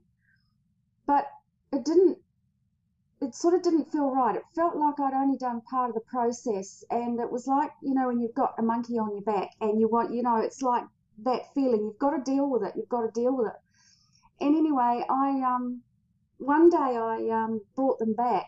I went into a contemplative state. I brought back that egg of, I'll call it an egg because it was like a sphere of my chakras, and I very lovingly embraced them and brought them within me and took them into my, what I call my deepest eternal core essence, my heart. And in the moment that I took them in, they absolutely obliterated and merged. I guess that they just completely merged within me. They dissolved. It was like, you know, when you see a shard of ice drop and it smashes and it just obliterates into tiny little pieces. That's what happened with my chakras. I had a really interesting experience with that too. I won't go into that at the moment, but George wanted me to talk about how I have felt. Yes. Like, how do you feel? How did you feel before, and how do you feel after? Because I think this is the key for people to understanding, you know, the core of what we're actually talking about here, how we actually function as a person with them, and then how we function and feel afterwards. So. Well, before I was subject to a lot of internal turmoil. My emotions, I stuffed them down like a lot of women do. And I was really subject to lots and lots of emotional turmoil inwardly. I think that I did a really good job of, well, I like to think that I did, of handling it outwardly, but inwardly I was in so much turmoil. I used to get a lot of stomach pain. I used to really suffer with digestive system problems. And then after I went through this process of removing my chakras, over the next couple of months, it didn't occur to me at first, but what I noticed was that I actually became a lot calmer. I wasn't in that inner turmoil that I had been experiencing for so long. And when we say inner turmoil, we talk about emotional turmoil too, don't we? Really twisted with emotional turmoil, really feeling a lot of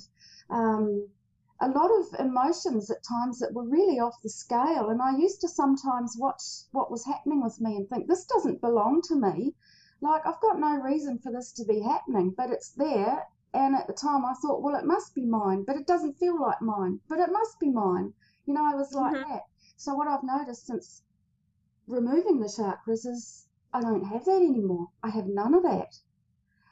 It's like just this peace. You get this inner steadfast, like this centeredness and more peaceful feeling within oneself. Definitely. And that, George just encapsulated it. That's exactly how I feel. I don't have the inner turmoil. I left it behind long ago. So it's really interesting, the difference before chakras, the difference after chakras. Yeah. Thanks, darling. Yeah, that's awesome. I've noticed for myself, when they impose the chakra system on us, what it's doing is denying our own core. And, if you don't use it, you lose it. So it just kind of goes dormant. And it's very, very, very hard to get authentic core information and live out of your core if you've got these stupid chakras. Well, what I found out after I got rid of them is that I was in the spotlight because not that many people had dared to cross the mainstream and take them out. But I found that even though I'm on the chopping block more and I'm in the spotlight and they're trying to run me down, I've got more of an ability to handle that kind of stuff because I am operating out of my core star and I am operating out of more power than I ever had before. So it's really kind of a no-brainer, so to speak. The challenges that have come up, I could never have handled these if I were still having my chakras, and I know that for a fact. But then, of course, I probably wouldn't have all these monkeys on my back if I didn't take them out. So I guess what I'm trying to say is just because you take your chakras out doesn't mean that all of your challenges are going away. You have new challenges, but you have more ability to handle them and handle them with ease and grace and power. Oh, fantastic stuff. So well put. Perfectly. Just perfect. While I'm still here, I'll just relate. George and I get quite a few emails from people about different subjects. We've had quite a few come in about the chakras. People absolutely relating to what George has been saying about how we don't need them and that they are a tool of manipulation and keeping us in separation internally. And I had one particular email come in from a lady who back in 1998, she was a person who really worked with the earth. She did a lot of, sort of energetic work with the earth. And there was a particular period of time where she was feeling quite low energetically. So she had a friend who was a healer. So she called her friend up on the telephone and said, look, my energy levels are really down. Can you just sort of make some suggestions to give me some help? Well, this healer worked with the chakra system, and she had a little gadget. I don't quite know what it was. The lady didn't go into this detail in her email, but she said that her healer friend scanned her chakras from a distance and phoned her back a few minutes later in an absolute panic saying, you should be dead, you should be dead. And this lady said, no, I'm fine. I'm just a little bit tired. I'm absolutely fine.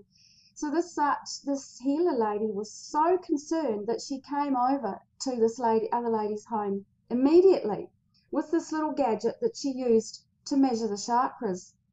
And she was getting absolutely no reading until she took it to the heart chakra. And this little gadget, this machine, whatever it was she had, went absolutely nuts. It did all sorts of crazy things. It went absolutely off the scale. And in fact, the energy was so strong that the healer actually almost fainted.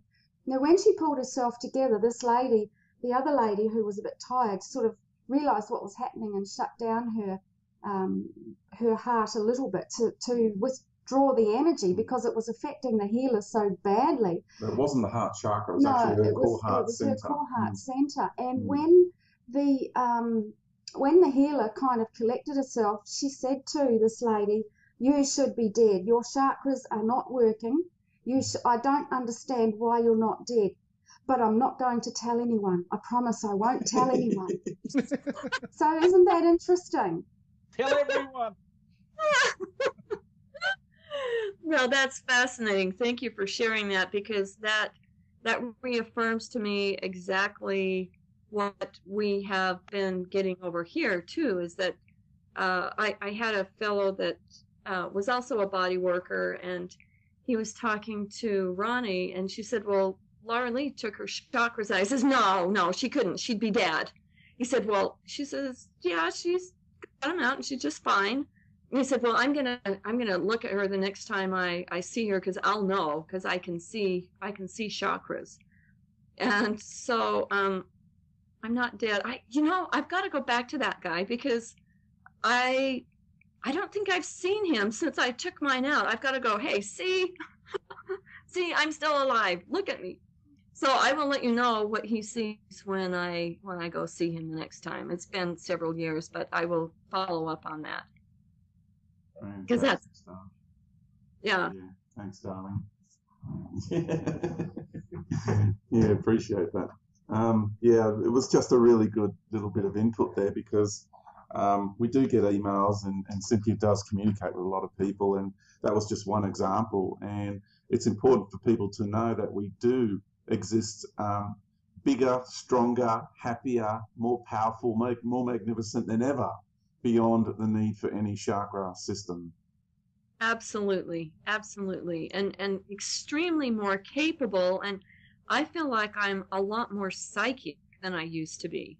I can see a little teeny dark in the light really, really fast now, and I could never do that before. I think it gives you a lot more psychic savvy after you take them out and just operate. Oh, yeah. I think you do too, because the chakra program aligns you into the cosmic matrix. And, you know, we've done now, we've cracked that. We're now viewing life from beyond the cosmic matrix. And that's why we can see what you call the dark and the light is referencing exactly the same thing. And I use another label, is the false light, or synthetic light. It's darkness posing as light. So we are saying exactly the same thing. And, you know, we just want to let people know that this lie, this belief system that if you don't have chakras, you're meant to be dead, or you can't exist without them, is a complete and utter lie. And it's a mental program designed to make you think that you can't live without them. It's all about dependency. It's total dependency. And we need to become free and sovereign in all ways. And please know that there's many of us, and there's other people too. I'm going to be interviewing yet another person who also goes about helping people remove chakras. And, you know, we're really, I honestly, I'm just going to say this, people who believe in chakra systems are believing a religious ideology. To believe in your chakras is a religious program. But it's a cosmic level religion. Absolutely. You're so right on that. And in some ways, it's almost more dangerous, because we're dealing with, like you say, the matrices of the hologram, and it is more dangerous. So I think for us wake breakers, breaking through these horrible paradigms of how we need to conduct our lives here and what imposed systems we need to have on, we're doing some serious shaking. And hats off to you, George, for putting your head on this chopping block. I know that it hasn't been real fun for you, and the ridicule and stuff, but you know, as we walk away with our shining core star and they've got their chakras, we'll go, okay, well, have a nice life. I'll take my core star, thank you, and we'll just go home. Exactly. It's that core star, eternal core soul essence. We're all saying the same thing. And even Jason's done it really tough, because he's in the corporate world and he's being judged and persecuted quite a lot there too, aren't you, Jay? Yeah, that's okay. For those who are struggling... What a warrior. You just got to cop it on the chin, right? You just get up and continue on. Yeah. But getting back to the chakra system, there's a lot of people hurting now listening to this, because they're so engrossed in this program. And it's hard to shake. You're just not going to wake up one day and go, oh, it's time to get rid of the chakras. Maybe you will. Some people will. But some just so much into the Reiki and the New Age healings and so embedded into this programming. The real question to ask yourself is, do you exist beyond the chakras? Very good. That is very good. That's the key question right there, isn't it? And once you answer that question, you'll understand. Yeah. Bingo. So well said, Jason. That is the key question to all of this. Do you exist beyond the chakra system? Absolutely. That's awesome. Thank you, Jason. That's perfect. That's the question for everyone to ask themselves, and that's a question for all of us to ask anybody who talks to us in this subject matter. So very important. That's the key to it all, because when you realize that you do exist beyond it, then you realize that attaining to balance your chakras is not the be-all and end-all. It's actually just really people feel better when their chakras have been aligned because they've actually been recalibrated into the cosmic matrix, because they're immersed in it. I'll give you a really good analogy. When people go for chakra alignment to get their chakras realigned, and therefore they feel more happy and balanced and synchronized and more, and some people feel more blissed out. I'll tell you exactly what you're doing on a cosmic level and a light-based level. It's no different to feeling depressed and feeling out of sorts and going to a psychiatrist, psychologist. Then they issue you with a prescription for an antidepressant. Then you take that antidepressant and you all of a sudden feel, you don't feel the pain anymore and you just feel okay and you're getting back into the groove of life in the matrix. Well, guess what? When you get your chakras aligned, you are taking an antidepressant pill on a cosmic level and you are just being recalibrated back into the cosmic matrix. So good for you. Absolutely drugged up and doped up and just staring and drooling, not functioning and not thinking, just existing. That's very good. I appreciate that. And the subtle details too on what other feelings have people reported to you, Laura Lee, when they have removed the chakras? Like Cynthia talked about not having so much emotional turmoil, and I'll vouch for that because I've had the same experience. Are there any?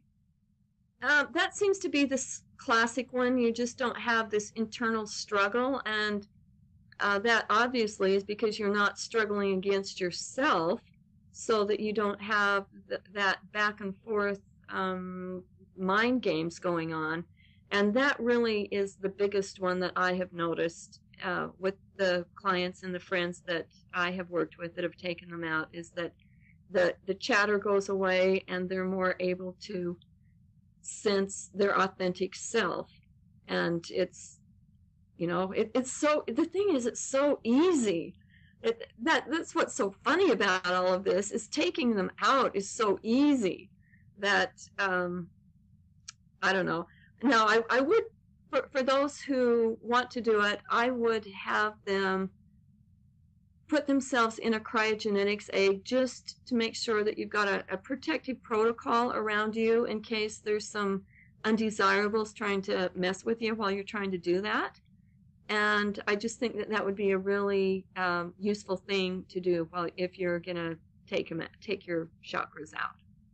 That would just be my way of supporting other people doing that, is to have the cryogenetics egg with them. Yeah, fantastic. That is awesome.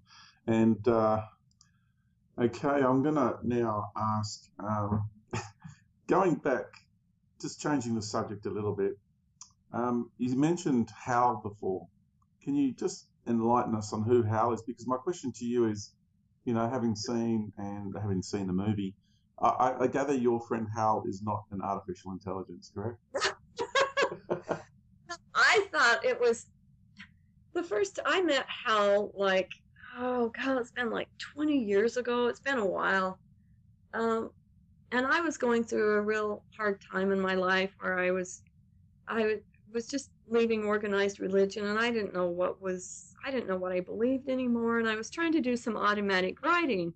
And I got this little, a couple of paragraphs. I said, well, who are you? And he said, Hal. And I just started to bust up laughing because all of these New Age wonderful gurus that people have always had these. If somebody had a spirit guide, they had all of these wonderful exotic kind of names. And I get Hal. I get this jokester. Everybody else gets these exotic, well, and I get the jokester. At first I questioned, I'm like, no way, no, this can't be true. And the more I started connecting to Hal, and it just turned into this amazing, almost, it's almost like a counterculture with Hal. He is so extremely funny, and sometimes his jokes are really corny, and I'm just like, oh please, that's too corny. If you go on the Mystic House site, that gives you an introduction to Hal and what Hal's like. And I have found that Hal is one of the wisest, if there is any spirit guide in the whole universe that I would like to have my main guide, it would be Hal, because when you get past all the humor and everything, he's very he's serious about humor, that's one thing. But the irony in that statement. He knows what is going on here in very intimate detail. I don't know how he knows. He originated from outside the hologram. I don't know how he got through here. He must have done some amazing things to get through all of the checks and balance systems that you have to do to get through into this hologram. I think I talked to you, George, about forced agreements, that beings from outside the universe had to have all these stupid forced agreements when they came in here so that it would bring our efficiency way down. And we'll call them the police that police the outsides of the universe. You have to do all these stupid things and jump through the hoops in order to get through if you're not originally in here. And somehow Hal got through that and is as authentic as, I feel he's as authentic here as he is on the outside. So, and he's a lot of people's spirit guide. He's not just mine. And people too can relate very well to Hal because he's so down to earth and tells it like it is. A lot of the messages that I've gotten from him are just so down to earth. He doesn't go along and talk long, flowery language. He hates that stuff. He just wants to get to the point. And it's just really efficient and what we need here. We need this balance of humor and cutting to the chase and getting to the bottom line. And Hal does that. And I'm really grateful that I'd be dead without him too. Without the Aurora Light and without Hal, I'd be amazing in times. I'm sure you would have found another way. But it is about having acknowledgement and gratitude for those that have helped us in our journey. I totally agree. But Hal seems like a really nice guy. I've been feeling into his energy, and he's the kind of guy that Jason and I could easily sit in a bar and have a nice beer with, if you know what I mean. He's that kind of guy, and talk about life and have a good laugh. So he's our kind of guy, Hal. I like that. Absolutely. And very profound wisdom when Hal says, okay, listen up. There've been a few times where he was real serious, and it just took me off guard, and I thought, okay, I better listen up because he's never serious. And he told me to do some things. If I hadn't, I would have been in real trouble. So he can get serious, just so you know. Every once in a while he gets serious. We all do. We all have to, and even in interviews, I adorn that warrior and a bit of arrogance and get stuck in and have a go. We all have to every now and then because we've got to deal with some pretty serious energies. And even as we're talking now, it's actually a really, really happy and safe environment the three of us have got going on here. But in some of the interviews that I'm doing, and I'm sure Laura is aware of this, and even when Jason has to speak in different environments through his work and what have you, you do get attacked. And so while we're actually trying to talk, we're getting kicked and punched and totally assaulted on all these other different levels, and you try to maintain your composure and in your expression. And sometimes you get a bit intense because you have to deal with all this other stuff that's going on inside of you and on a multidimensional level. In a boxing ring, a psychic boxing ring that nobody else can see, and you're getting beat up, and totally. nobody else knows about it. Yeah, exactly. Yeah, and so I really want to talk about this Knight's Code, because I know Jason and I are a couple of knights of old, and there's a lot of other gentlemen that I've been crossing paths with late. Seems to be a bit of a gathering of the knights of old happening, and through different eras of time and epochs and eras, and not only on this planet, but other parts of the universe and other realities and domains and star systems and what have you. And so we... this Knight's Code to me is very personal. It's very touching, because this is very dear to my core heart essence of who I am and what I'm about and why I came to this planet. And, you've also mentioned, Laura Lee, that this Knight's Code also applies to the feminine. Is that correct? Absolutely, absolutely. Because there are many women that are lady knights and have to take on that persona of a knight. For instance, single women with children, they have to take on that persona. And there's just a lot of times when women have to step up and be the knight. And so it's really important that women know that there's lady knights too. When this first came through, I didn't understand it that way, because I was in a different place. And as the years went by, a lot of women said, well, I'm a knight too, and I realized that that was true. And so I had to go back. This actually was inspired by the Lady of the Lake, and I went back and with her energies revised it a little to include lady knights. So I'm glad that you brought that up. That's very important. Well, yeah, I'm going to read out the Knight's Code, and this is going to be in the relation to men, but please, ladies, understand that on your websites, Laura Lee, you have the combined one. Is that correct?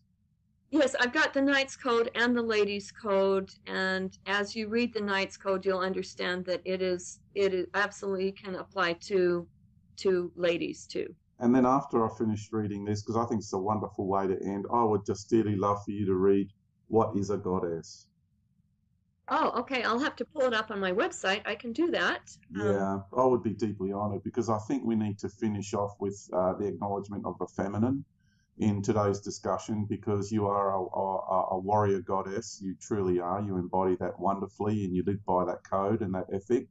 So I'll just begin now reading out this Knight's Code, because in my book, I talk about the call that went out through the universe, and only certain beings heard that call. So this is fantastic that even there's a reference to that in this Knight's Code.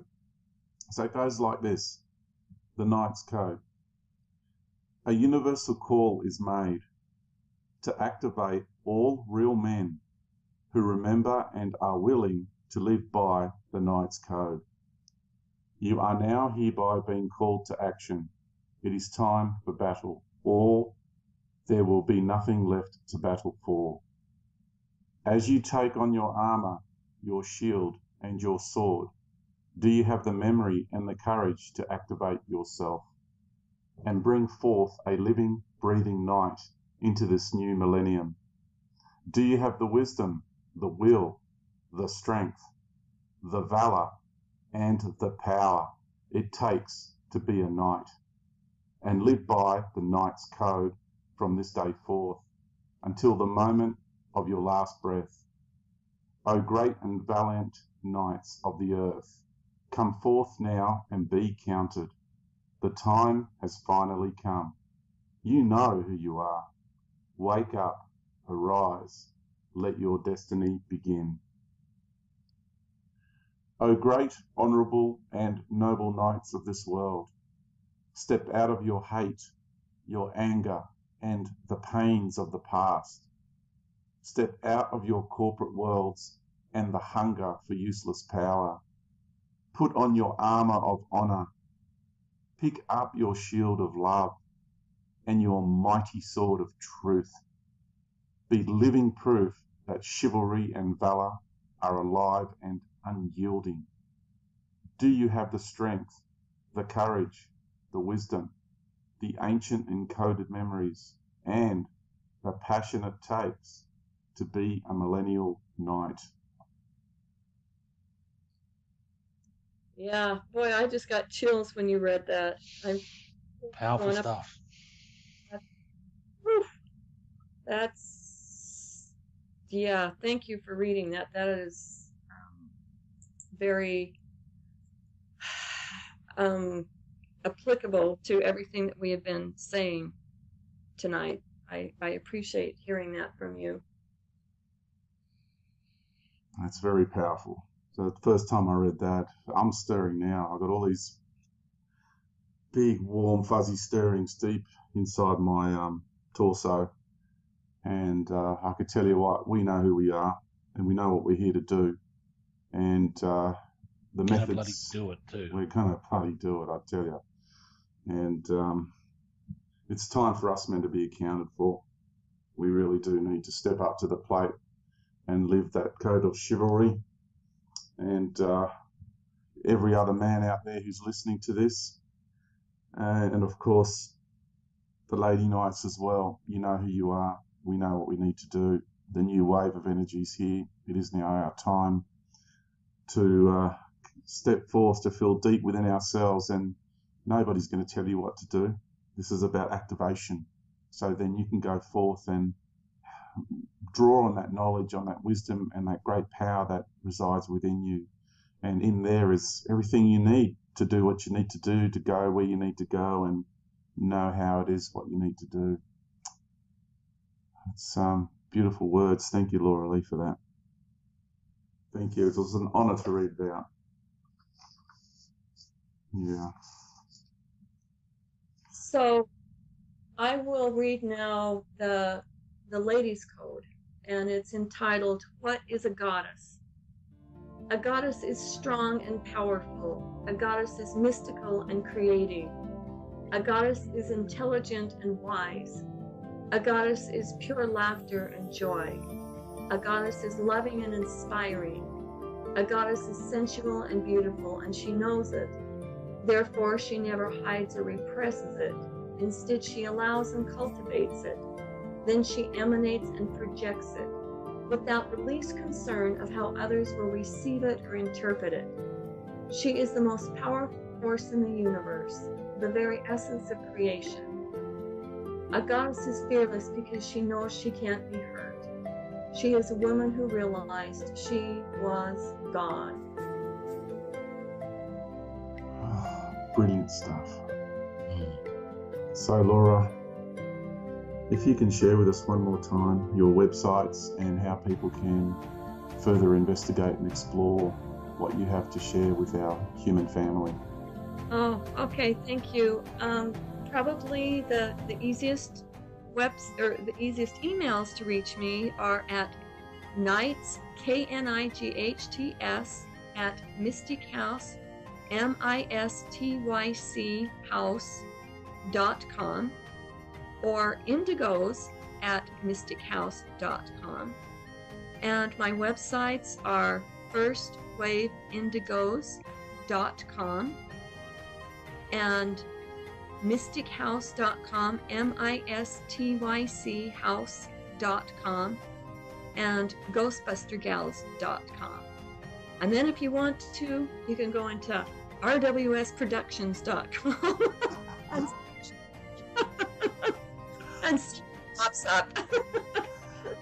Yeah, that's a ripper, that one. Okay. Jay, have you got any closing statements for Laura Lee? I just want to thank you, Laura Lee, for being part of Super Woo Radio. Oh, thank you for inviting me. I'm really enjoying this. This is great. It's great to be as weird as I am and not have to hold back. Exactly. You're not weird. You're a very special person. Normal to us. Yeah, you're a very special person doing an incredible job, and I just want to honour you for everything you've done for humanity and what you continue to do. Yeah, I'm eternally grateful, and I think a lot of people listening are as well. It's great for someone to come on and talk about and confirm topics that George has been so passionate about for a number of years. And there's more out there, and it's great to hear the wisdom from such a goddess that you are. So thank you kindly. Thank you, Jason. That was a very, very nice thing to say. I'm just kind of choked up. Thank you. No, we are truly honoured, and I think Jason summed it up beautifully. And Laura Lee, you, like Jason and I, have come through the School of Hard Knocks, and we know how to recognise it in somebody. It's quite obvious. And your level of wisdom and your courage to be Laura Lee is greatly, greatly and deeply appreciated. I would just ask that you share with us now a message that you would like to share with our human family as a closing statement. Well, this must be a message from Hal, okay? Because what came to my mind when you said that was, remember on Bill and Ted's Excellent Adventure? They said, be excellent to each other, dude.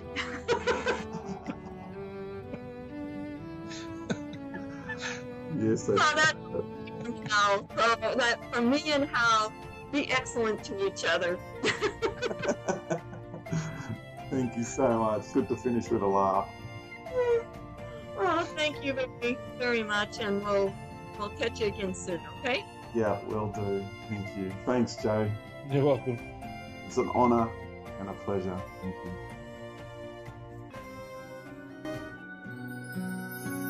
Long ago, the forests were so gold, the north wind slowly turned to snow. I was young, my life had just begun, time had almost surely gone. When the land was free as far as the sea, and the kingdoms won shone like the sun, and now there's me, the last of my line, the last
had just begun. Time had almost shortened.